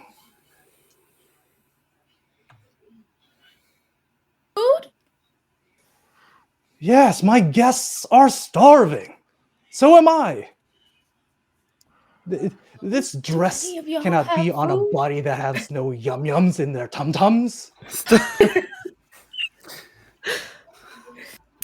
don't have any food. Also, Then, don't have any food. Then what are you doing here? The ghosts turn towards all of you. Ooh. If you do not have what we need, then you are uninvited guests. We're here to ask you what you'd like so that we may go find it. Oh yes, we're taking orders. Yeah, I have a blank book. I'm gonna pull it out and I'm poised, ready to start writing down orders. The person doesn't seem very pleased right now. I think even if you were to try and take an order, they need a little bit of convincing to even before they respond to your presence. We are very clearly new to this job, and want to do good. So we wanted to ask you what you want first before we bring it. Just wanted to make sure there's no allergies. And and then Appa will like just try something out. What you ask for, the mother will always provide. As you say the mother, the ghosts around you, they all bow and touch the floor. Me In the too. same I'm way right with that- them, dog. Yeah, Like, In the same way that As soon as Apple does it, I'm like, oh yes, that's yes, Yeah, that. that one. in the same way that the child did, they touched the feet of the mother, the lead of the Rakshasi. They do a very similar thing, but there's no feet. They just touch the ground. And the giant doesn't move, but they bow their head and they look up and say, "You're here on behalf of Anang Uri. That is, you are welcome guests. So where is her bounty?" I'm gonna need a check here of some sort to get you into a situation where she doesn't try and kill you. I I'm have, trying. I I'm have trying no to soft lie. skills. So, I have one in charisma. uh, That's Sora's confidence and personal growth adds 1 guts damage. Does that apply? You're going to socially attack the host of this party. Oh, okay, so that's what that means. Yeah, Okay. or magically or mentally. Okay. Yeah. Okay, no, I don't think that's the I approach. think Appo, if lying, straight up lying doesn't work here, Appo's very good at guile, very good at lying. If straight up lying to them, I've got an doesn't work. idea I would like to try if y'all are cool with it. I would love that. Please.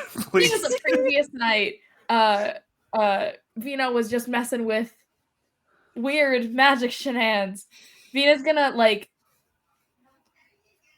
maybe maybe this is as impressive to everybody else as it is to me.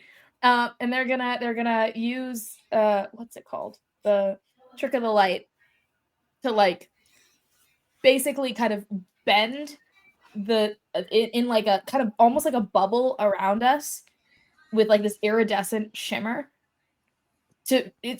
She's trying to make us look like visually backlit. Like if you looked at someone and suddenly they started glowing, you'd probably go, "Oh, that is the game is going. That's an important NPC kind of vibe." She's gonna like wave her arm to try to like kind of paint this iridescence around us and just go, I'm trying to help whoever else is actually gonna roll. I'm so okay. bad. Gotcha. You're trying to set up like a bardic inspiration of sorts. Yeah. We're important NPCs. Got it. And then Kenny, you were saying a guile of some sort. Yeah, I'll Use it. say with this kind of flash aspect behind me, not like this extra additional support. I'll say my friends here want to feed you, want to supply for you. Tell them what you want. Let us pass. Tell us what we need to know, and we'll supply it for you. A guile roll, please. Add 2 to your threshold number. Okay. A very clever use of spell and magic here. This is I just creative. learned how to do this yesterday.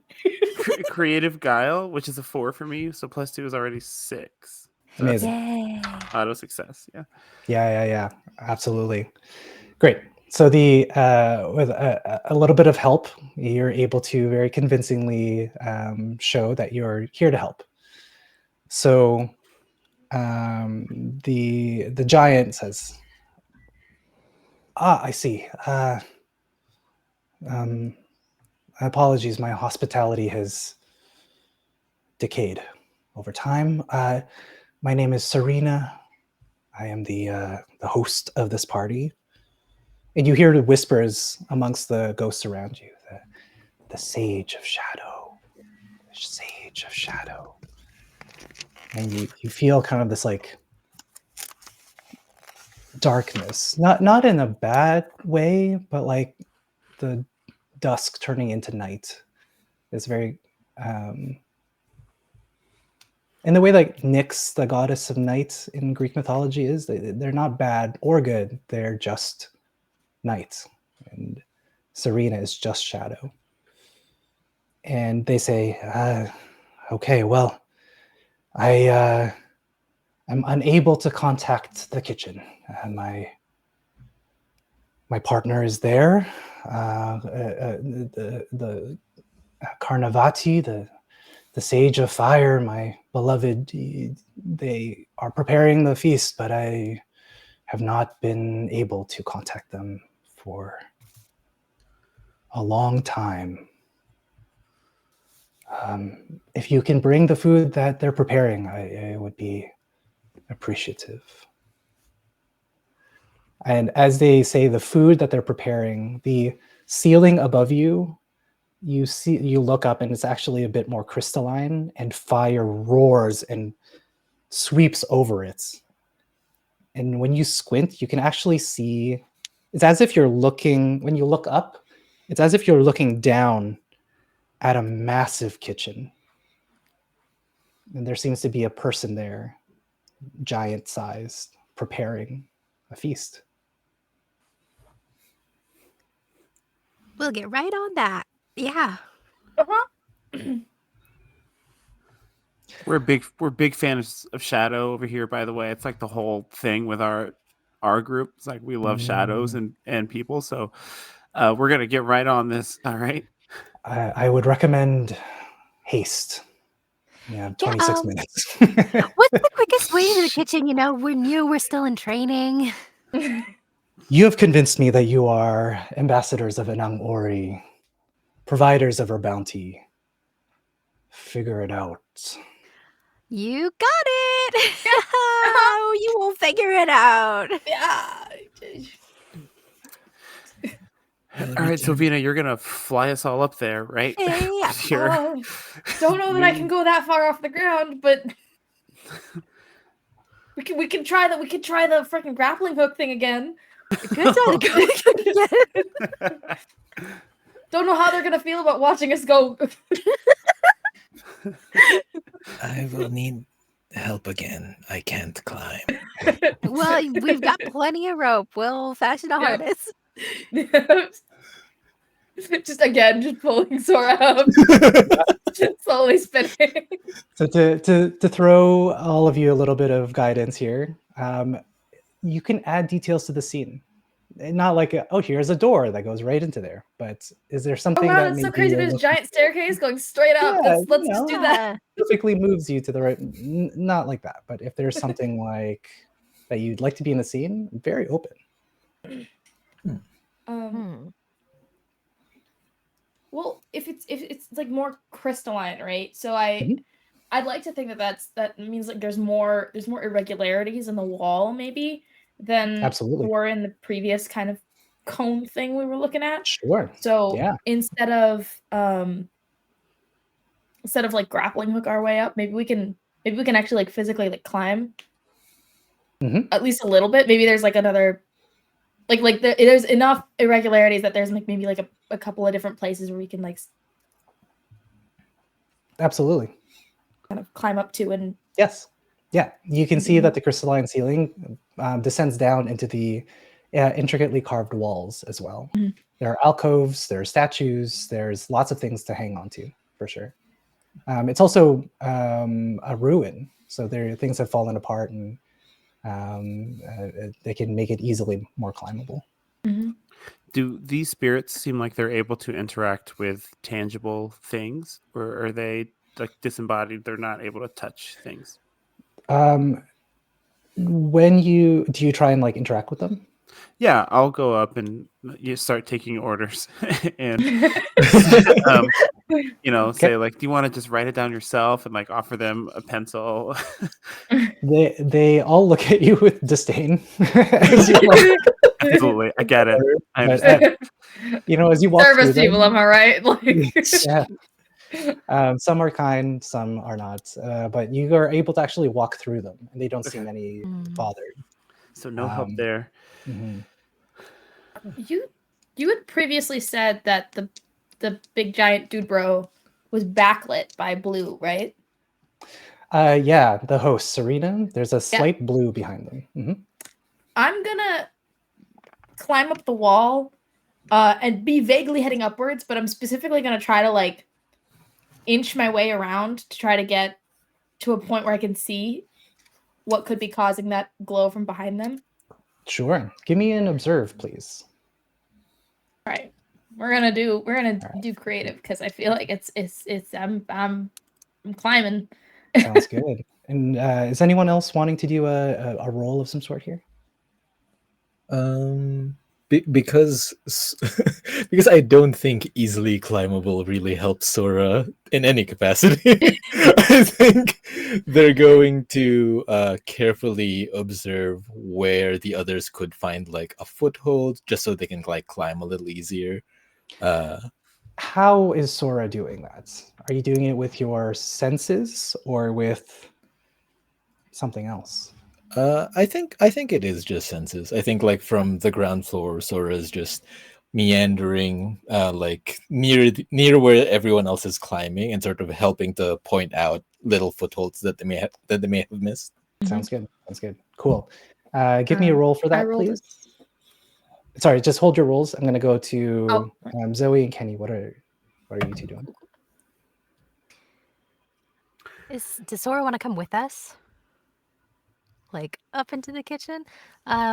If so, then I will carefully use my survival knowledge and fashion a harness so we can take them with us. Sounds good. Sounds good. Yeah, give me a roll to see how effective that is. Succeed. Otherwise, No. Sora's fault. And then Kenny, what's Apo doing? Oh man, Apo's torn. Apo's just gonna go ahead and very carefully try to climb, following in Venus' footsteps. Okay. Cool. Give me a skill of some sort to help you climb. An acrobatics here, or physique, coordination, things of that nature would be helpful here. Survival could help too. All of these are 0 for me. So we'll swing believe back in you. around. Vina, what did you get? Or Fish? I what did rolled you a get? 2 and my threshold was 3, so I made it. Amazing. When you get closer, you can tell very immediately that it is another Korra with a blue glow in it. But as you get closer, Serena sits back into their throne, and they look at you and they say, "Inelegant." As you like scramble up the wall. It's just an easy way up. This is just an easier path than that. Sora, what did you get? Nope. Threshold 4, I rolled a 5, so 1 above. 1 too big. One too big. Yeah. Would you like a consequence? I think not for this. I think this we can let go a little bit. Okay. Yep. That sounds good.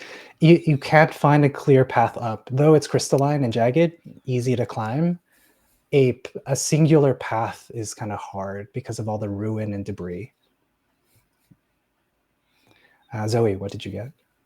I rolled careful survival. Threshold was 4, and I got exactly a 4. Amazing.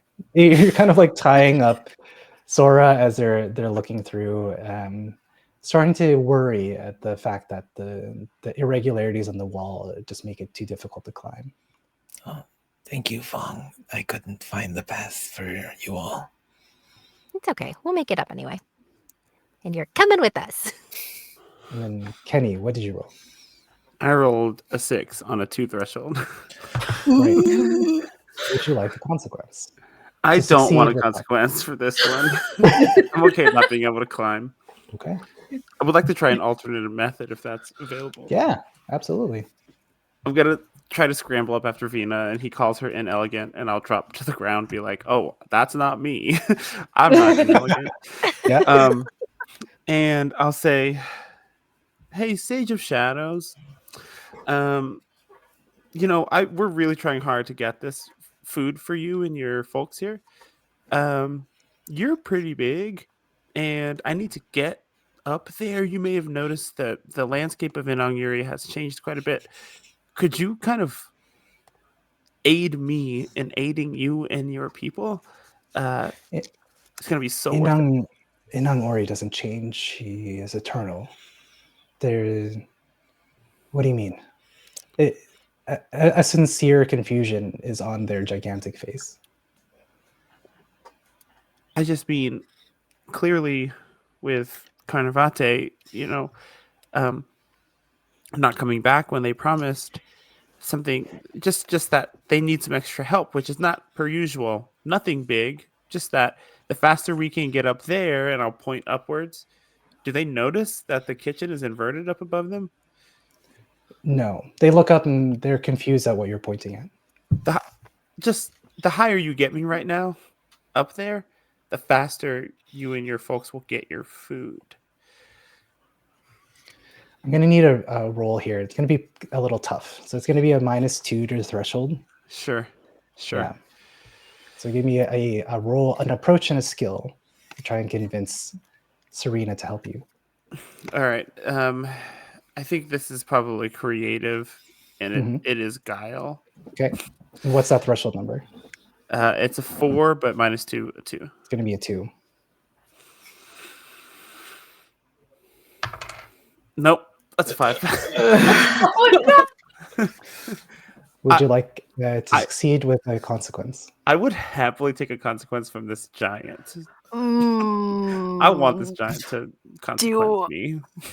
Do I reroll though? Do you want the reroll? No, I want the giant to hurt me. I will say Whoa, okay. Okay.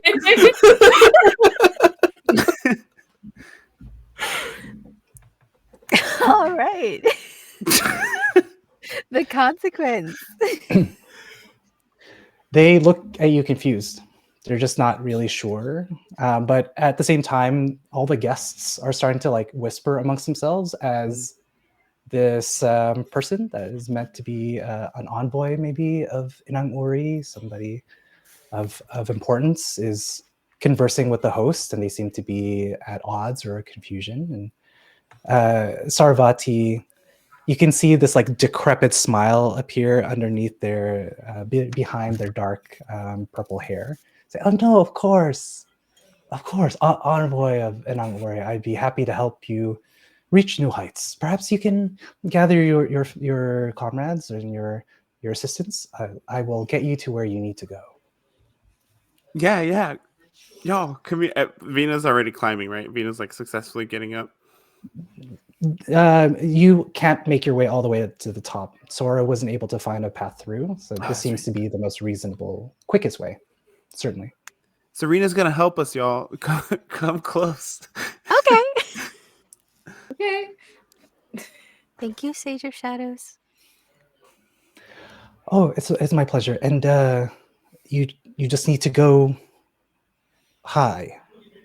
Yep, just as high as you can get us. Just stop. Fantastic. I would love to oblige. And they, as you gather, their gigantic hand grabs the 4 of you and throws you into the ceiling.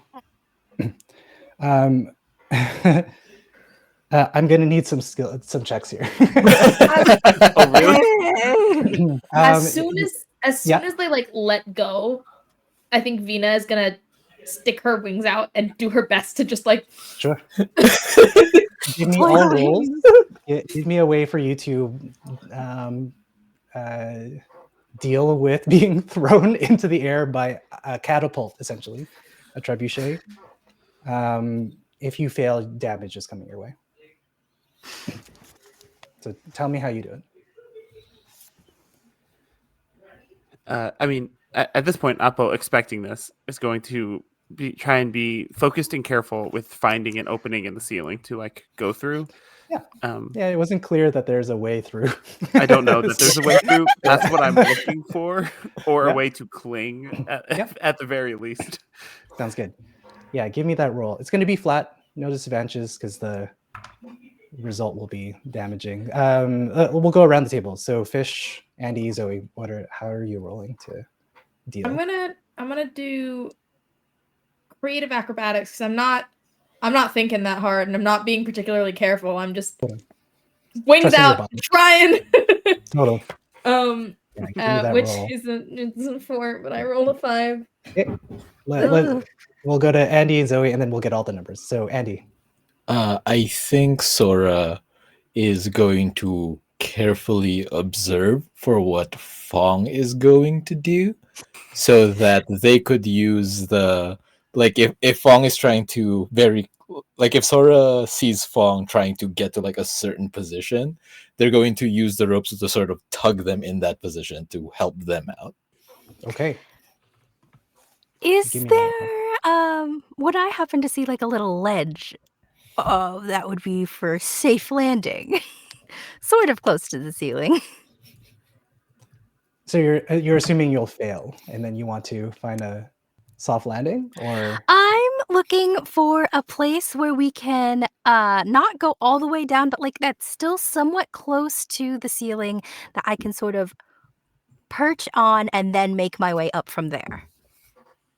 Because Mhm. I don't think that I realistically would be able to just go into the ceiling. I think that's a fine next action, but I need Fong to deal with being trebucheted into crystal. Okay. I have a carpet. Okay. I would like to use said carpet, Yeah. sort of like an airbag. Oh, to kind of slow you down? Yeah. Yeah, I love it. Give me a roll. That sounds Okay. fantastic. We're gonna do Um, creative survival. That sounds perfect. We'll go around again. Kenny, what did you get? I rolled a 6 on a 4. On a 4. Consequence? Oh, actually, no. Well, this is fine. You rolled a 6 on a 4. Perfect. Yeah. Fish. 5 on a 4. 5 on a 4. 2 fails. Andy. 4 on a 4. Oh! Going down. Fantastic. And then Zoe. 3 on a 4. It's 3 going on a down. 4. Excellent. Ah! So, Andy, Zoe, both of your characters take 3 blood damage Ooh. as you crash through the ceiling. And Fish and Kenny, both of you take 6 Oof. Blood damage? blood damage. That is an issue. How much of an issue? I'm at -1. Ooh. Excellent. No. So when you fill up your blood damage, you have to choose an approach score to reduce, to like compensate the overflow of damage. So your approach score until you get healed up is your life. So which approach score do you reduce by 1?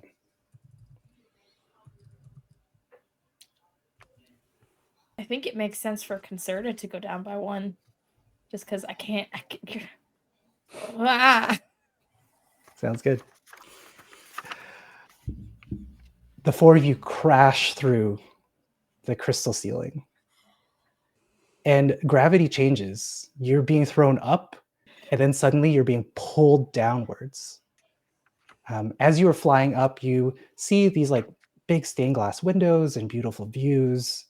And you can see kind of to the north of you, of the tower position, you see the island with the large tail. As you're crashing through the ceiling and down into this large kitchen, you peek through the windows and you see that tail island is in a different position in the world. It shouldn't be where it is. It's now on the other side. and you fall through and land hard into a grand kitchen. There are massive stone ovens and humongous clay pots on impossibly large fires. Despite the frantic environment, there only seems to be one person in the kitchen. They are of equal size to Serena, but rather than that lithe presentation, this giant is large and muscular. Their female presenting body is draped with a deep red sherwani, a formal wear that's reminiscent to like a Western jacket with a frock. On top of that is a tattered and rough chef's coat and apron. And their forearms wield 4 different types of knives. The most striking difference between the giants is that the Carnivati has the head of a lion and the stripes of a zebra or an okapi. There's no feasible way that one person can cook all these dishes. And you notice that the clay pots keep overflowing and the things on the grill keep burning, which prompts the giant to eat the burnt food and start again. They don't want anything to go to waste, but they want to make sure that the best thing is made. They move around this giant, the sage of fire, like a whirling dervish. And they wipe away sweat as they try and wrangle this kitchen. Some of you fall hard onto a chopping board. A giant knife slams down as the 4 of you roll away out of its cutting edge. And you see Carnivati, the sage of fire. What do you do?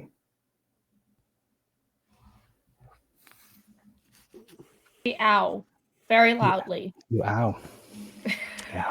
The first thing I'm gonna do, seeing some of us a little worse for wear, I'm gonna go over to Vina and just give you the breastplate.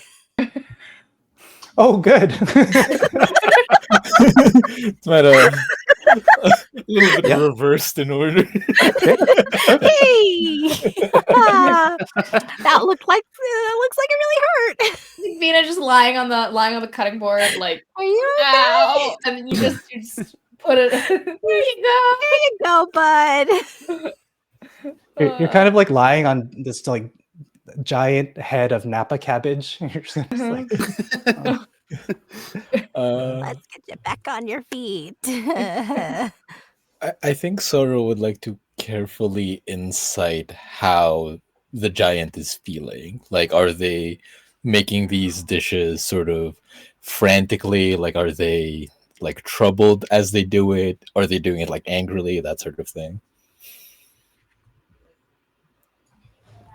Give me a roll. Okay. An approach and a skill, please. Careful insight. Cool. And what is Apo doing as we wait for this roll?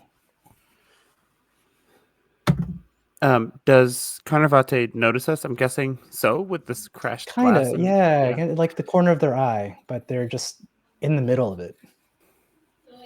Oh gosh.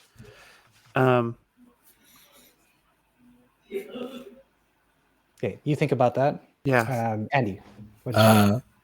Threshold 3. I rolled a 2. Amazing. Yay. You hear their thoughts. Very similar to the whispers when you first kind of unfurled the written map. Very similar to the whispers you hear when you dream about old stories. You hear them say to themselves, like, "I'm late. I'm late. Okay, and they deserve the best. Our guests deserve the best. We have to.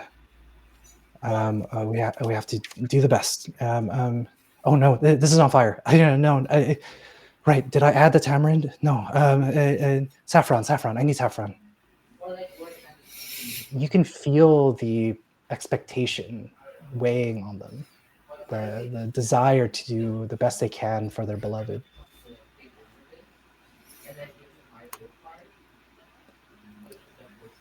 I think Sora is going to call out and say,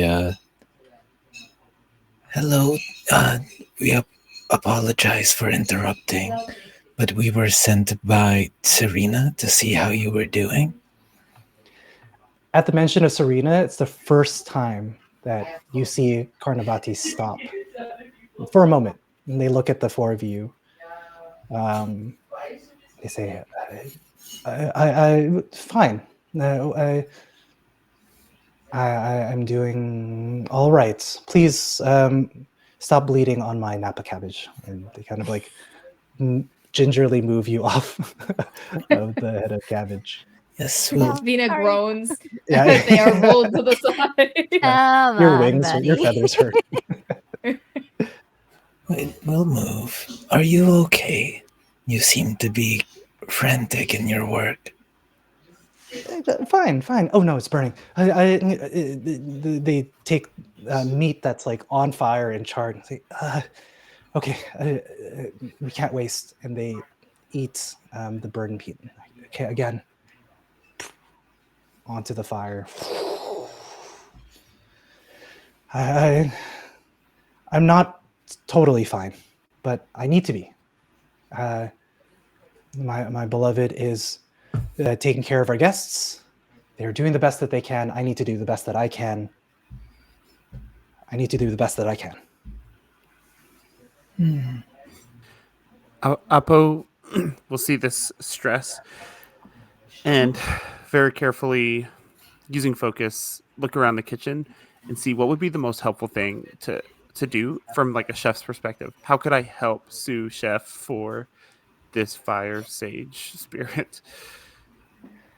I think one is seeing whether you know these recipes. Yeah. And then kind of not ratatouille it, but like get in there and Cinderella mice it. Do what you can to help this giant as they try and stir pots and keep an eye on overflowing overflowing clay pots and burning meats and We vegetables. will do our best. Yeah.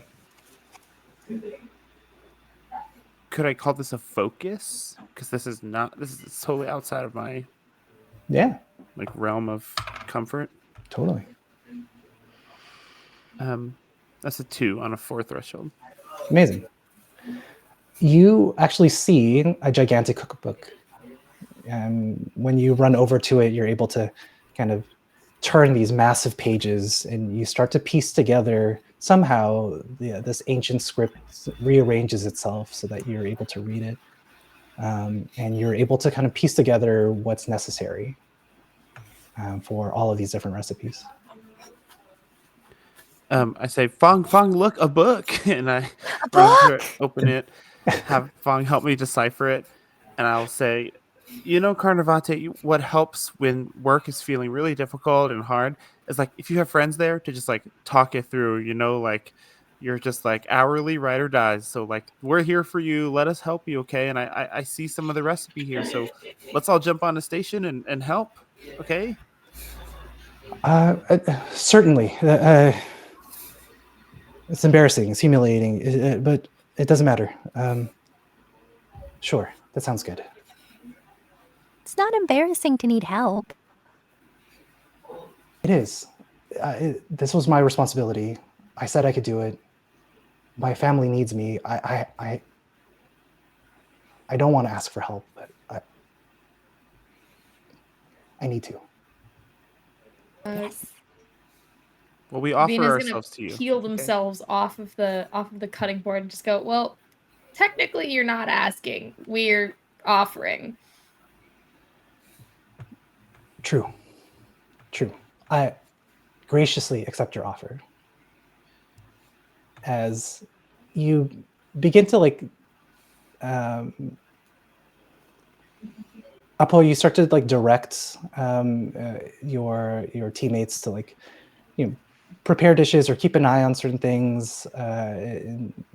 Fong, you're starting to decipher different techniques on how to make sure that the cutting is correct and the right combination of spices.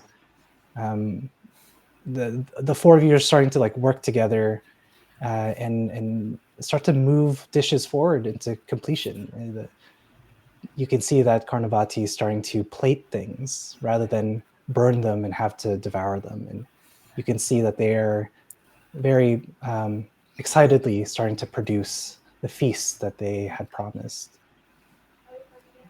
As you see that smile on an exceedingly tired face, you look past them through the window to the island that has the tail growing out of it. And you see it begin to bulge and grow. No. And two more dots are worn out Well, it's not 3. towards the encroaching doom. I'm so glad we got those 2 omens like before before these rolls. Yes. For real. All right. Well, I think that is where we'll end it today. Thank you so much for joining us. We will see how they will get these gigantic plates out of this kitchen into the hall and hopefully make their way to the heart of the matter in our final episode on March 12th. It's been a pleasure to be your guide today. My name is Ross. My pronouns are he, him, and I am the game master and editor at Blades of Mayari. We are a Filipino-Canadian-led actual play podcast inspired by pre-colonial Filipino mythology. Let's move around the table. We'll start with Andy. Could you say your goodbyes, farewells? Hi, it was nice playing this game for you all and with you all. Once again, my name is Andy. My pronouns are any, they. I was Sora tonight, and you can find me on Magnificence with TTN, but you will also find me here next week for our last episode. And Fish. Hello, I'm Fish. You can find me everywhere as Fish Finley. I sing, I draw, I play games. It's a very fun time. I go by they, them pronouns. I absolutely love playing Vina, and this game is so much fun. Most of the time, you can find me playing various games all over the interwebs. Check out my link tree to see that list as it gets updated. But my big thing is that I'm on the board for the Crit Awards. We're doing all our big announcements because award season is right around the corner. So we just announced our categories for this year. And stay tuned for other announcements regarding like our theme and our colors and all the stuff that's going to be happening with this year. So Nice, exciting. I thought you said this game is fun some of the time. yes, it's fun, and then I'm terrified, and then it's fun again. Kenny. Hi, I'm Kenny. I'm online as Chillport with 1 L. And I play a character named Emil on This Could Get Dicey. We've got our big long campaign going if you like a bingeable campaign, but we also make other little one-shots just on things we love. And this game, I'm so committed not to being responsible for anyone else's death. So come back next week to see if I can succeed in that mission. And if you haven't already, put one more push out there for First Nations Development Institute and our matching donations. Please, if you have the means, donate. If not, share so others can contribute to the cause tonight. Amazing. And Zoe. Hi, I'm Zoe. Both Fong and I are very stressed. You can find me on the interwebs as Zotato Potato. I'm a voice actor. Sometimes I'm on the Heart is a Dungeon podcast. Go watch The Quiet Ones in select theaters and on Amazon Prime and other streaming services. Donate at our link in the chat somewhere. There's also a QR code. Yay. Amazing. Thank you again, and we'll see you next week. Bye, everybody. Bye-bye. Bye, y'all. Thank you.